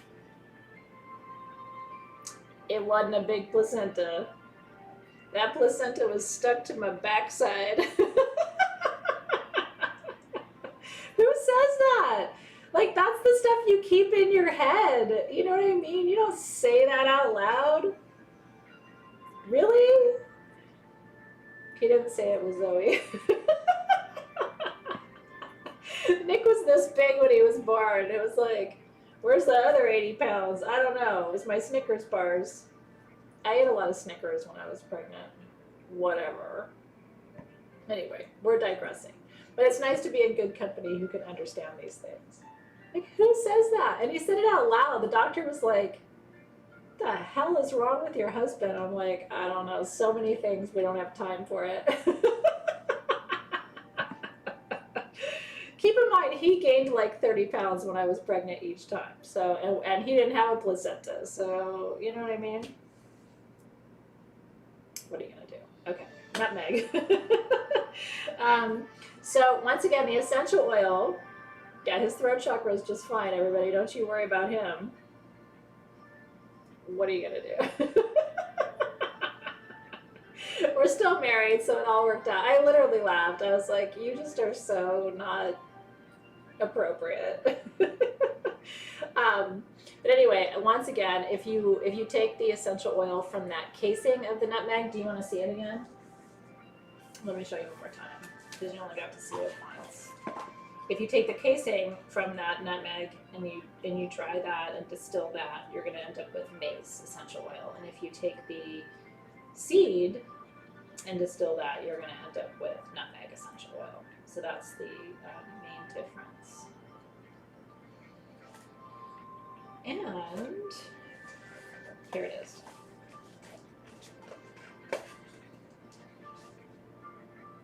Yeah, he did need a different kind of doctor, Michelle Miller, like a psychiatrist. God. Isn't that beautiful? Look at that. Yeah. The ultimate Malukan spice, freshly harvested nutmeg with the red seed covering that is dried and sold as mace. Yeah. Ay, ay, ay. Okay. Now, two things I have to tell you, and I do want to come back to this with clove too, because I'm curious about this, and I don't know how many of you are interested in anti-aging. I am, partly because my mom was an esthetician all my life, and she was constantly interested in um, antioxidants and the effect of antioxidants on the aging process. Because remember, oxidation is what creates wrinkles on your face. So antioxidants are preventing that oxidation process. It's sort of like when you leave an apple out and it turns brown, that's the oxidation process. So antioxidants are supposed to prevent the oxidation process that leads to the formation of wrinkles and fine lines. So clove and nutmeg have these radical anti-aging properties. Okay, and one of the things, I made a note of it. When you work with nutmeg, and also when you work with clove. So there was a study they did on rats. I'm not a huge fan of animal research in any way, shape, or form, but they do these studies, and whatever we learn about them in science, right? They lead us to new discoveries. What they discovered didn't hurt the animals, but they were trying to see this process. And so what they noticed is that the amount of it shifted the amount of fat in the bodies of these animals, and it shifted the appearance of the signs of aging on these animals' skin. It basically removed the wrinkles and the fine lines that were forming on the animal's skin as they age. And that's because it fights the oxidation process. Now you can fight the oxidation process internally, and that's why we eat tomatoes and carrots and these antioxidant fruits and vegetables, because we know that they internally fight the signs of aging.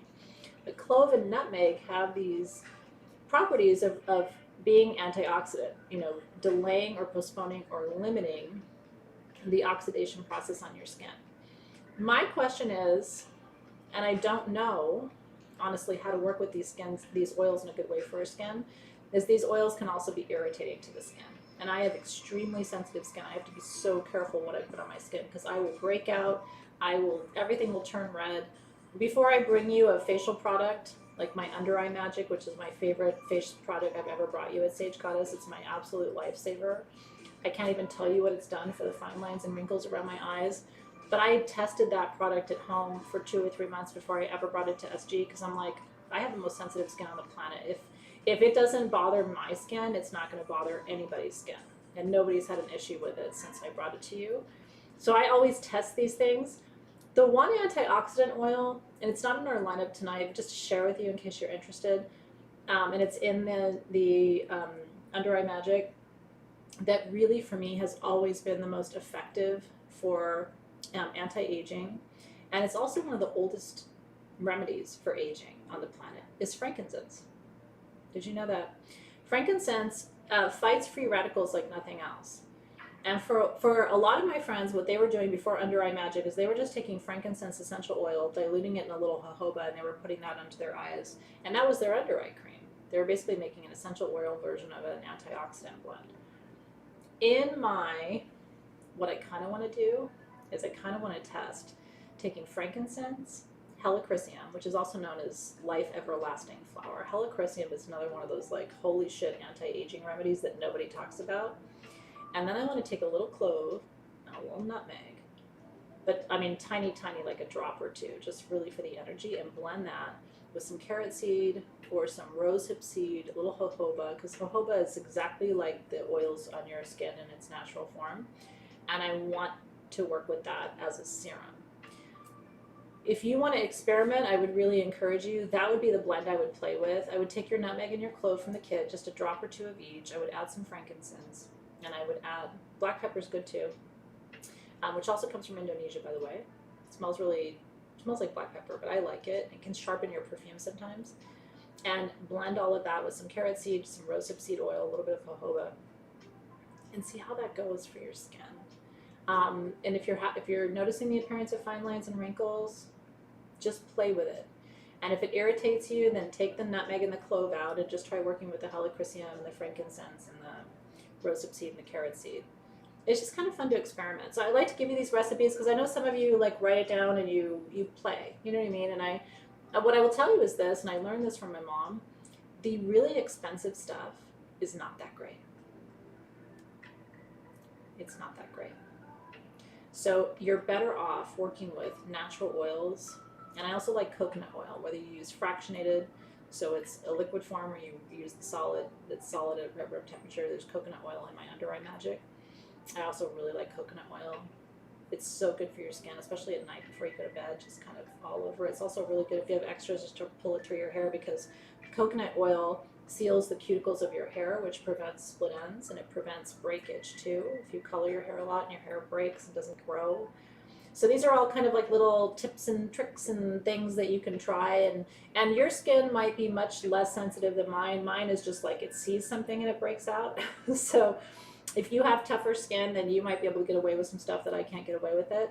So helichrysum, if I was making this, frankincense, the tiniest bit, a drop of clove and nutmeg, tiniest bit, some black pepper, some helichrysum, some rosehip seed, some jojoba, rosehip seed, yeah, that's the blend I would do. And just try it as a serum. And coconut oil, fractionated coconut oil. And I would, the main problem areas we have here as women with aging, we have these marionette lines here. This is only going to get fixed with vitamin C, by the way. I don't know if you know that. Like if these lines are really deep on you and you want to puff them up without having filler, because I don't recommend filler. My personal opinion, I don't recommend it, because I've just had too many friends who've done too much filler and doesn't look good. I don't do filler.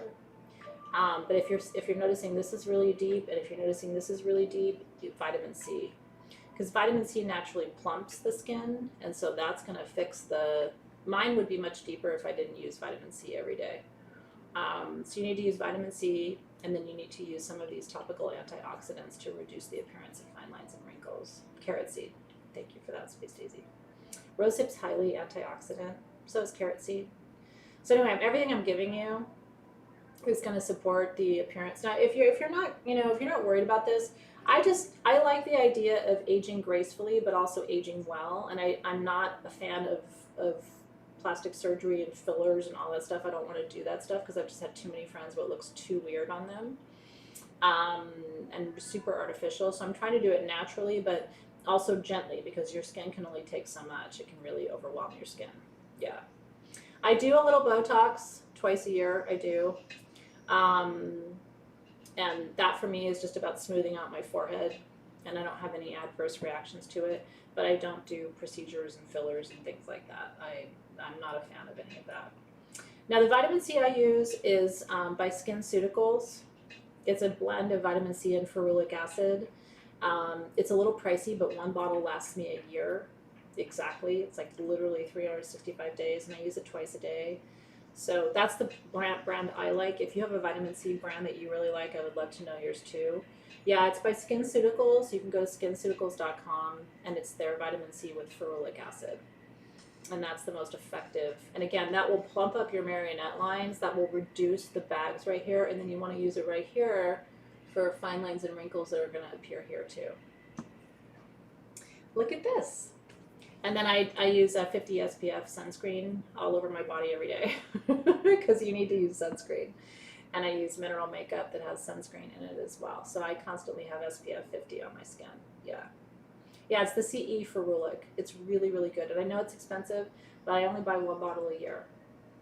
And it lasts the whole year. And I use it till the last flippin' drop. So anyway, all of the anti-aging secrets. But since we're working a lot with antioxidants in this month's lineup, I thought, well, this is kind of exciting too. You like Avon vitamin C? That's good to know. It's ferulic acid, Ferulic, that's in my SkinCeuticals. Yeah, and I use sunscreen under my makeup religiously. The one thing my mom taught me, and I really think she was right, you have to use sunscreen. You just have to. The sun is going to be the source of the biggest damage to your skin. I've been using SPF 50 since I was 25 years old. I have. So yeah, you've got to do SPF, and then you have to start to gua sha. And I'm going to teach you about that next month because I have gua sha tools coming to Sage Goddess. So I'm going to teach you how to, you put your serum on and then you're going to gua sha. You're going to gua sha your cheeks, under your eyes, I'm going to teach you how to gua sha your neck. You're going to gua sha your arms so you don't get those little baggy, flippy, crepey things on here. You're going to gua sha your elbows so you don't get funky things on your elbows. I'm going to teach you how to do all of that. Yeah, the pain blend, I want to give you the pain blend too. That recipe is on the next page, I think. Where's my, oh, you ready? Pain blend. New pain blend, okay. The SPF I use is Dermalogica, and it is their, I think it's called Thermogenic. Oh my gosh, what's the Dermalogica called? That was my mom's favorite skincare blend or company, and I've been using the same moisturizer with SPF 50 forever. I'll take a picture of it and share it with you. Yeah. Sunscreen makes me break out, except this one kind, Stephanie. So it's the only kind I can use without breaking out. I'll share it with you. And I use it all over my body. If we're traveling, I put it on my legs, on my stomach. I've never gotten to sunburn with it, so I'll share it with you too. Okay, pain relief blend. You ready? Clove oil, arnica oil, peppermint oil, chamomile oil. Those four. If I make a new pain relief blend, that's what's going to be in it. Just a couple of drops of clove. Again, a little goes a long way with clove. Peppermint activates the clove. Arnica is really powerful for pain relief. And then blend all of that in jojoba and use that as a massage blend. It's really powerful. I was having shoulder pain. And I've been, every night, I have a little tiny bottle by my bedside, and I've been working with that blend, and it has been making the biggest difference. And then I massage it in with my terahertz wand. That's my new nighttime routine. Yeah, these are fun tips. Yeah, you won't have crepey arms if you gua sha. It's really true. But you have to do it every night. But you'll love it. So Dave was not a believer. I was like, let me gua sha your arms. He's like, that's such a bunch of baloney, right? And I was like, let me do it for you. He's like, I'm not going to feel it. So I gua sha'd his arms. And afterwards he was like, I feel like I just worked out. I was like, dude, it's serious. Like, it creates muscle tone in your arms when you gua sha. It improves circulation. It's so incredible. So clove, peppermint, arnica, and chamomile is my new pain relief blend. Little tiny bit of clove because you don't want to irritate your skin. Yeah. Did you get that? There is an arnica. I have arnica essential oil at Sage Goddess, so that's what I use. But you can, if you wanna make this into a cream, you can buy an arnica cream on Amazon and then add the other oils to it and then use that as a cream. You already have the clove, so then just get some arnica lotion and add some peppermint and add the chamomile to it. Gua sha, we'll get there, Rochelle. Those are those little stone, looks like a little heart shape or a little bar.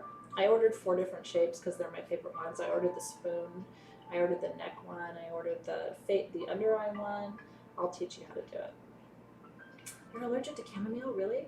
Then take the chamomile out, and in place of chamomile, try lavender. So then your blend, Mackenzie, would be lavender, clove, arnica, and peppermint. And sweet almond or jojoba, whatever carrier oil you prefer is what I would recommend for you. Stone rollers are good too. Gua sha is a little different. Gua sha is more targeted. The stone roller is more of an even application. The gua sha is more of a sculptor of the muscles. I'll show you this. I'll teach you how to do this. I'll be your older sister and show you how to do this thing. All right, nutmeg. In the 17th century, like I was saying to you earlier, nutmeg was worth its weight in gold, and there were wars fought over nutmeg. It was that important to people, in part because nutmeg is antibacterial, it's antioxidant, it's antimicrobial, it's antifungal. So people who had common colds and flus, people who were trying to avoid disease, responded powerfully to the medicine of nutmeg. And because nutmeg really had 2 medicines coming from it, it had the nutmeg oil, and it also had the mace oil. And this could help with basically any ailment that people would encounter. It also had a great flavor. So people wanted to cook with it, they wanted to make teas with it, and it was not necessarily easy to find. There are only a few places in the world where they could really get nutmeg in good quantity. So it was incredibly powerful and incredibly desirable and traded for goods and services, and then also sold. And like I said, it was more valuable than gold at the turn of the 17th century. Comes from the Banda Islands, also helps with acne. If you have a little breakout, a little bloop on your face, a little nutmeg oil is going to go a long way. What I do is take a Q-tip in there and just super targeted on your pimples and breakouts. Next morning it'll be gone. People say that they do that with toothpaste. I've never understood that. Toothpaste has not worked for me, but a little nutmeg essential oil on a breakout will clear it up before the next morning. If your kids are in high school like mine and breaking out, you can just say, you know what, come here, I've got my nutmeg, honey. I'm going to fix you right up. Franken lemon works too. I like that. Lemons are good for age spots. You know that, right? If you, because I drink lemon juice every morning with warm water when I wake up. It kickstarts my metabolism and burns fat. And so I take my lemon, I squeeze a whole lemon every morning into water and drink it before I eat my breakfast. And once I'm done squeezing my lemon, I take the lemon and I rub each half on the top of my hand. And that prevents age spots. All these little tips and tricks we learn. Okay, let me see if there's anything else I want to share with you real quick.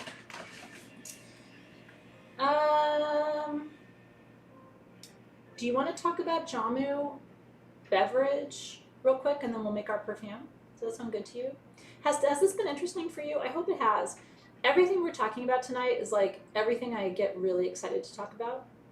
I love talking about these different, civilizations and these different countries and what matters to them and their healing tips and techniques. And I'm also fascinated with how the human body ages and how we can slow down. We can't stop the aging process, but we can slow it down through these tools. So yeah, let me teach you really quickly about Jamu, the drink. That way, if you want to try this, you can, because it's super easy to make. You can find the ingredients for it wherever you are. It's not expensive. And like I said, I'm forcing my dad to drink it. He likes it. I'm not giving him a choice. Because if you have loved ones with cardiac issues, this is kind of a natural, easy, very healthy, very tolerable. Okay, good. I'm so glad it's helpful for you. I wanted our last class to really go out with a bang. So in Bali, they call it jamu juice. It sounds like jamba juice, but it's jamu juice. The Indonesian names are Lolo Kunyit or Jamu Kunyit, and it's Kunyit or Kunjit, okay? And the blend is, and so I don't know about you, in my freezer, there's always turmeric root and ginger root. You should always have those in your freezer. If you make tea, you should always slice a piece of ginger or turmeric and put it in your tea. It's just good for you. It helps to heal the solar plexus and the digestive system, and it also helps to stimulate the metabolism, and it's just good, right?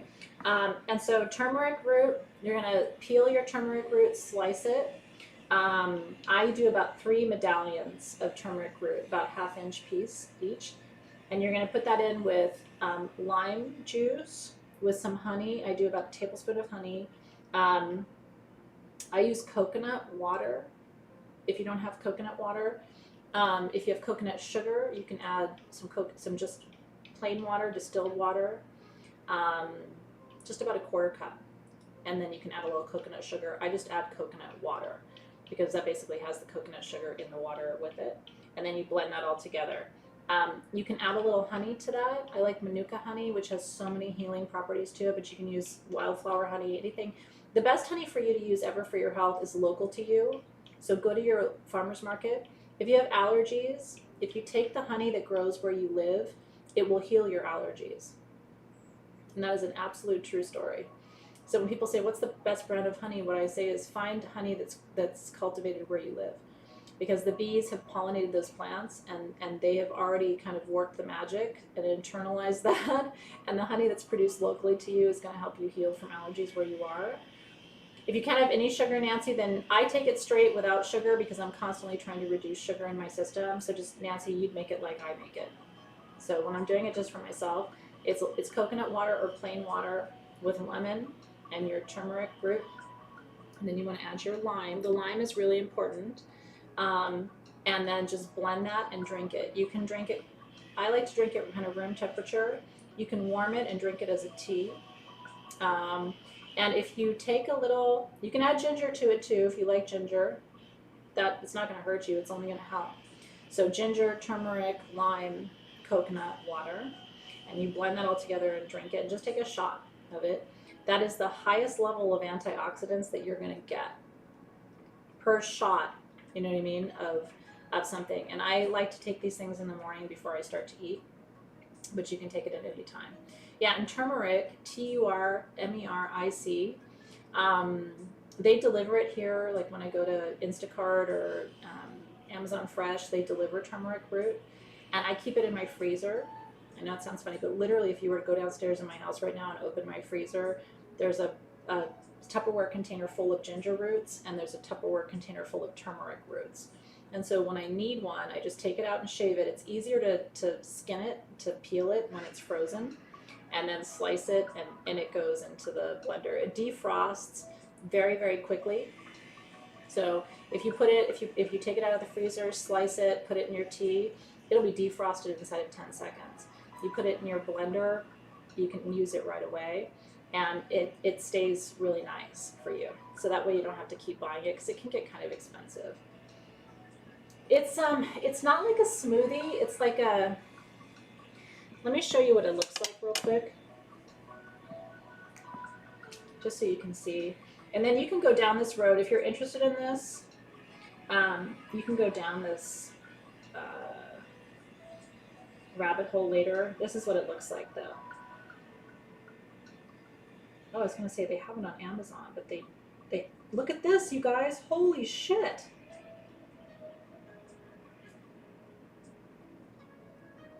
Somebody sells it on Etsy. Hello, Healing Life. Jamu Tonic. Guess what I'm getting later?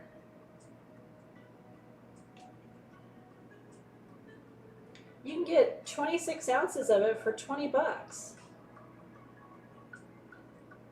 But that is really what it looks like. Here I'm promoting this woman's shop. I'm like, I don't know who you are, but you're in Huntington Beach. That's not far from me. There's a lot of people selling it on Etsy. Look at this. Liquid gold. That's Jamu. They're selling it as liquid gold. $15. Holy shit. I had no idea. Immune booster. Anyway, in a time of COVID, where we are trying to boost our immunity to the highest possible level, I would really encourage you to take a shot of this each day if you can tolerate it. It does look like OJ. Whole Foods has it. Jamu. Jamu. Look at us getting all healthy. Come on now. Okay, so I thought about this earlier, and I've decided I'm going to put my champaka flower into my bottle. It just felt right. Isn't that pretty? Yeah. So what's cool about Jamu is it's sort of a naturally preserved substance. So what I do is I make a little batch at a time, like 8 ounces, 16 ounces. Right now I'm making it for me and my dad, and then I'll give him a mason jar, and I keep a mason jar in the fridge till I'm done with it.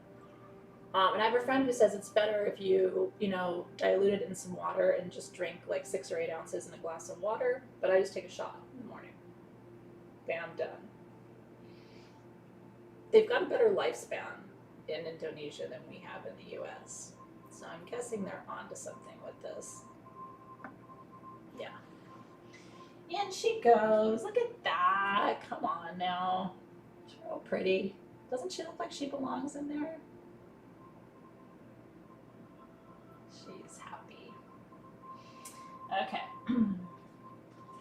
So, the way I'm doing mine, okay, and I'm gonna just pour this one because I'm gonna use the whole container of champaka. I understand if you don't want to, you want to save some of it, but I want this to be a champaka heavy blend.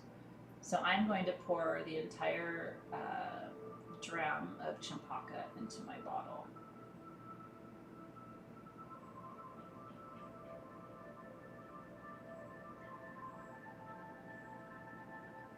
Because I'm going to be using the other oils very sparingly. And I advise the same for you, but it's really up to you how you want to do it.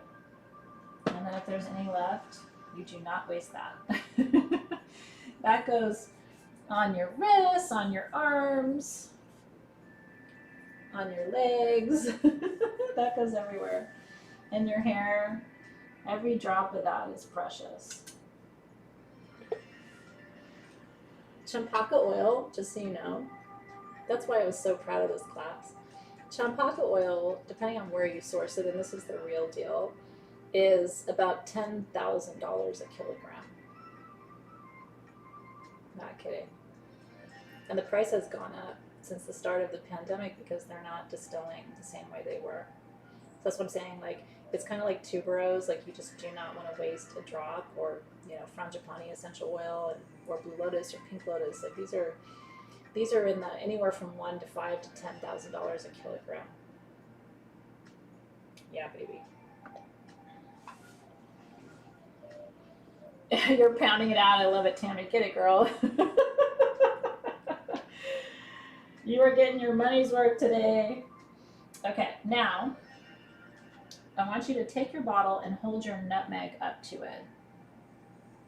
And see how much nutmeg you want to add. I'm going to add about, I'll do drops of this nutmeg. So this is where your pipette comes in handy. Let me do 1, 2, 3, 4, 5, 6, 7, 8, 9,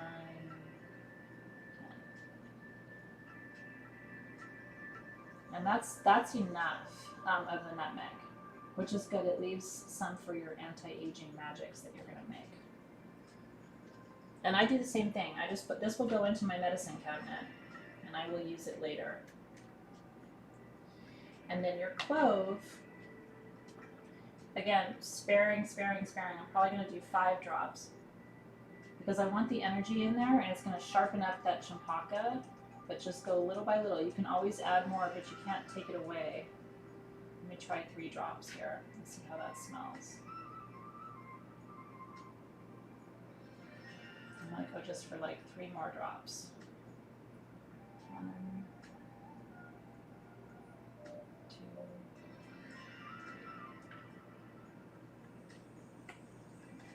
Oh, that's nice.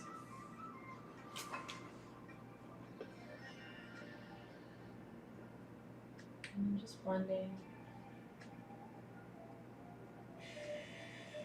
Now, mine is mostly champaka. I'm actually going to add a little more nutmeg because it could use a little sharpening, just a tiny bit of sharpening. So I'm going to go back to my nutmeg. And I'm going to add another 1, 2, 3, 4, 5, 6.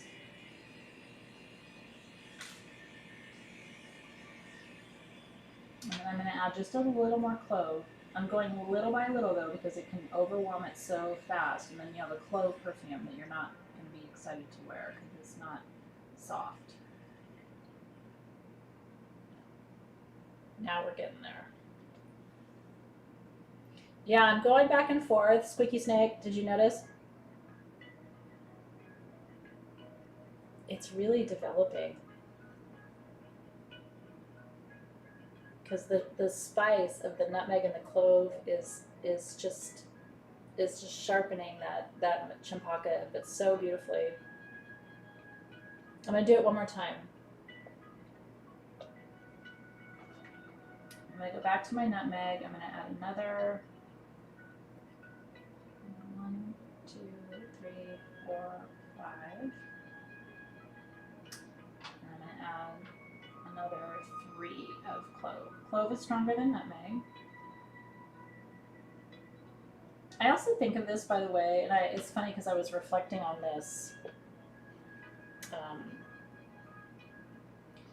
after my mom passed away, that this is really a heartbreak blend.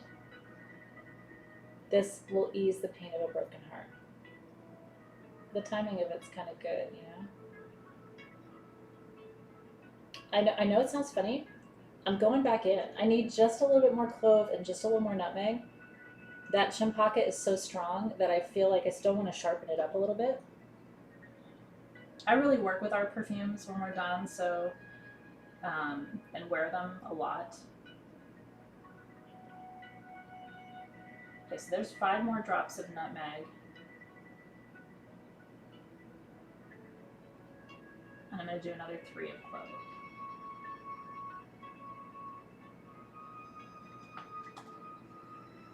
It's beautiful, isn't it? It's so beautiful. Okay, that's exactly what I wanted it to be. That is exactly how I wanted it to be. It is complex, you know, it's like at first there's that sweetness. So now what I want to do is I want to add my jojoba. And I like this too because it's going to be a strong and intense blend. And champaka is a natural fixative. So you're going to find that this does not sort of fade as fast as some of your other perfumes do. And so if you're a fan of perfumes that last a little bit longer, I think you're going to find that this is one that does that for you. Okay, I'm going to get my camera off here.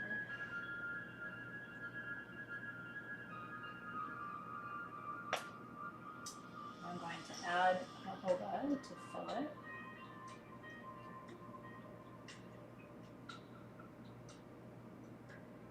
Come on here, jojoba.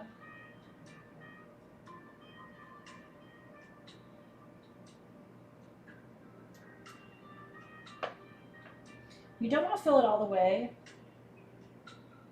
That's where I filled it, and I'm just going to turn it to blend it. That's pretty, look at that. It's a meditation in itself, isn't it?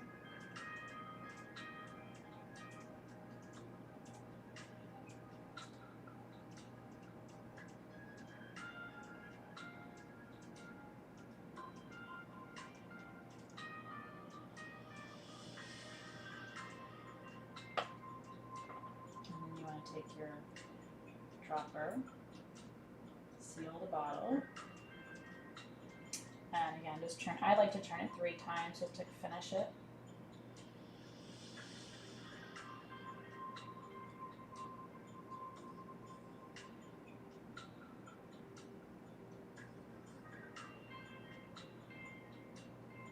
Pretty.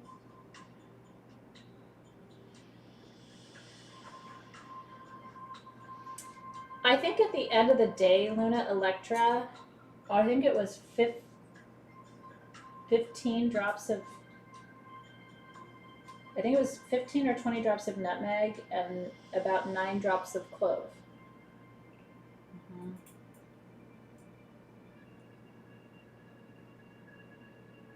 Yeah, it's exactly what I wanted it to be.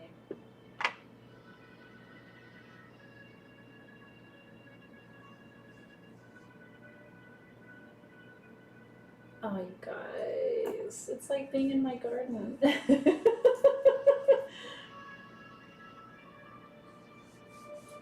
This is what it smells like to be in my garden. Oh, it's so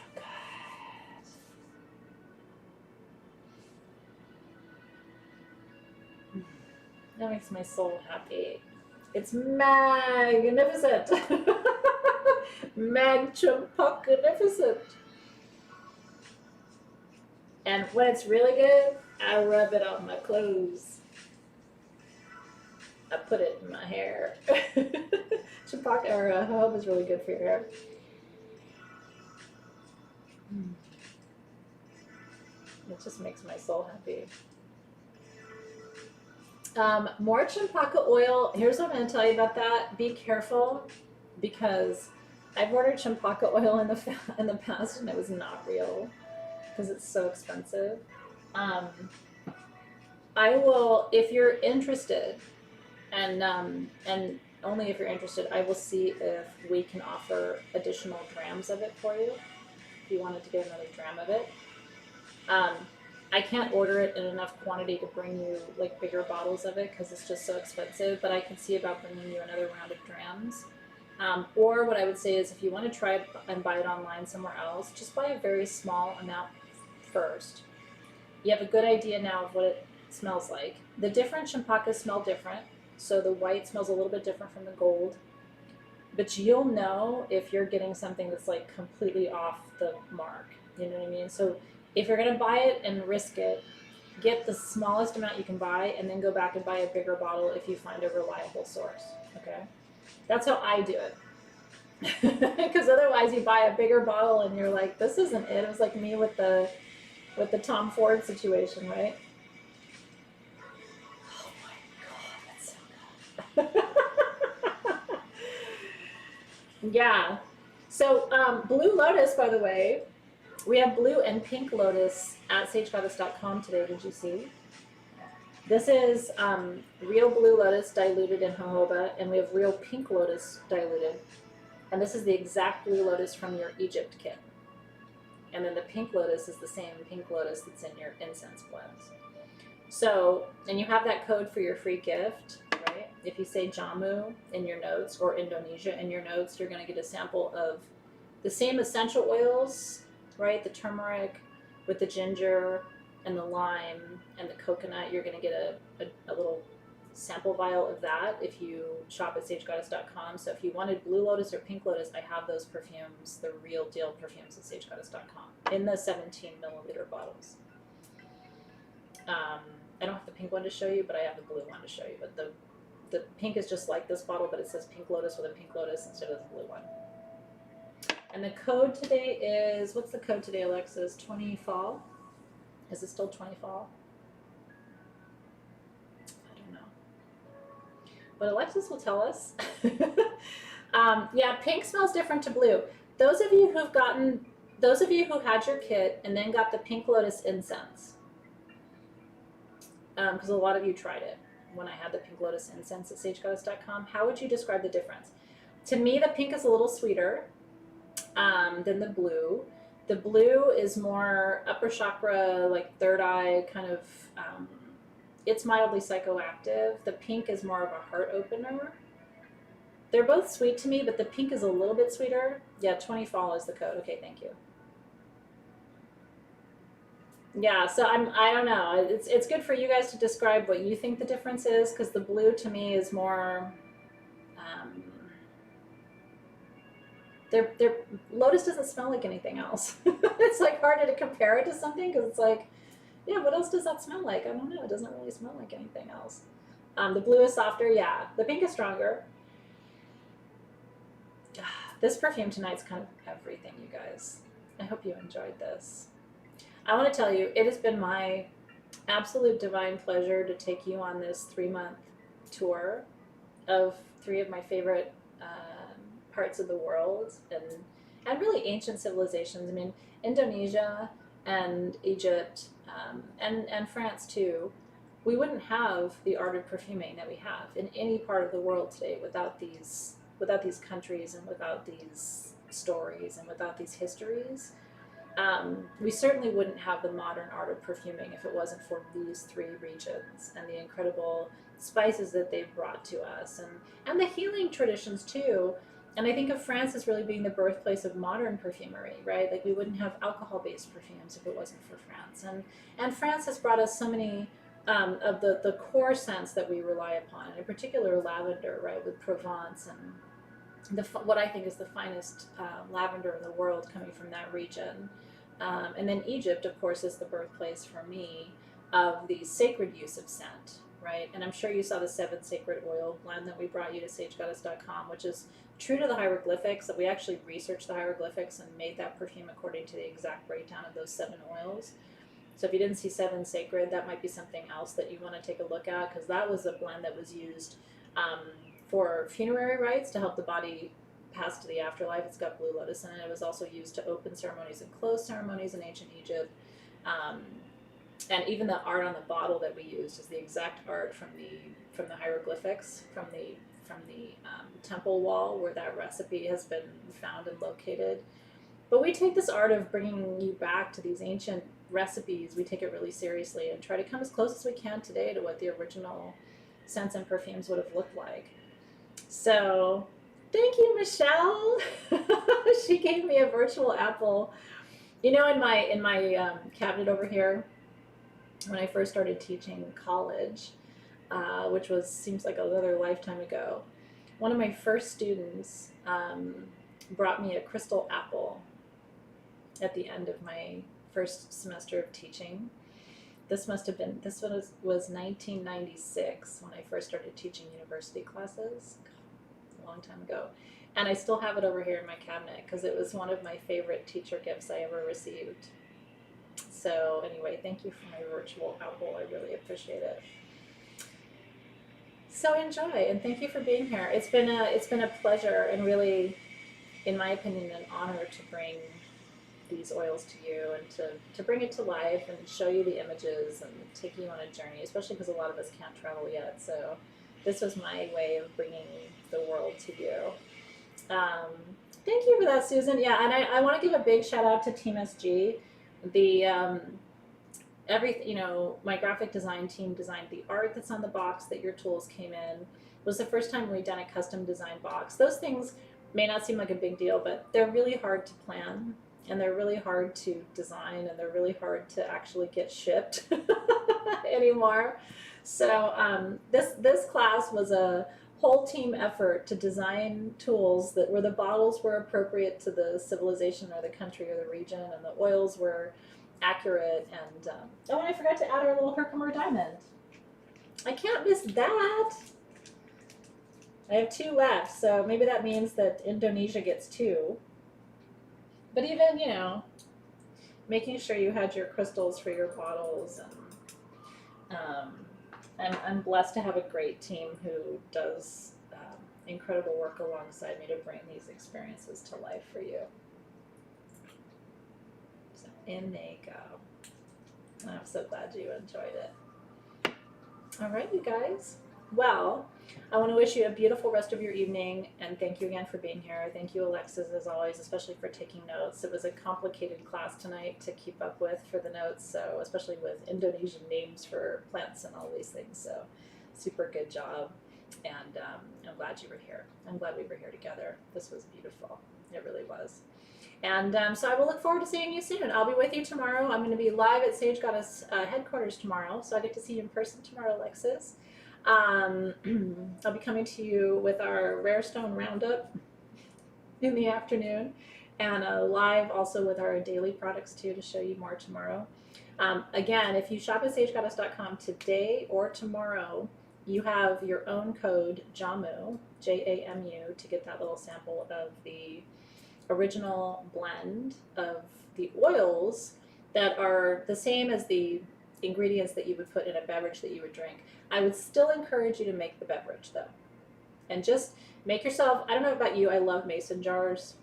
I'm kind of old school that way. Make yourself a mason jar, keep it in the fridge until you finish it, and then make another mason jar, make a fresh batch. Get yourself some good frozen turmeric and ginger, keep it in the freezer. Get really good quality limes. Get the nicest ones you can get. Make sure your produce is organic when you can swing it. Get yourself some really nice coconut water too, or just use distilled water and some coconut sugar, or drink it like I do without too much sugar in it. It'll actually be better for you. And enjoy. Yay! All right, have a great rest of your night. We'll see you soon. I'll be back with you. I think my next time with you, if I'm not mistaken, is for Elder Council on Tuesday, after Rare Stone Roundup tomorrow. And I'm with you every day to show you all the fun things at Sage Goddess. But yeah, next Tuesday is our next official class from 4 to 5 p.m. We have Elder Council. in Soul Shift. So I will see you then. I'm very much looking forward to it. We have New Moon on Wednesday, and then we have Soul Shift Session 1 for October on Thursday. So I'll be with you all of next week too. Have a great night.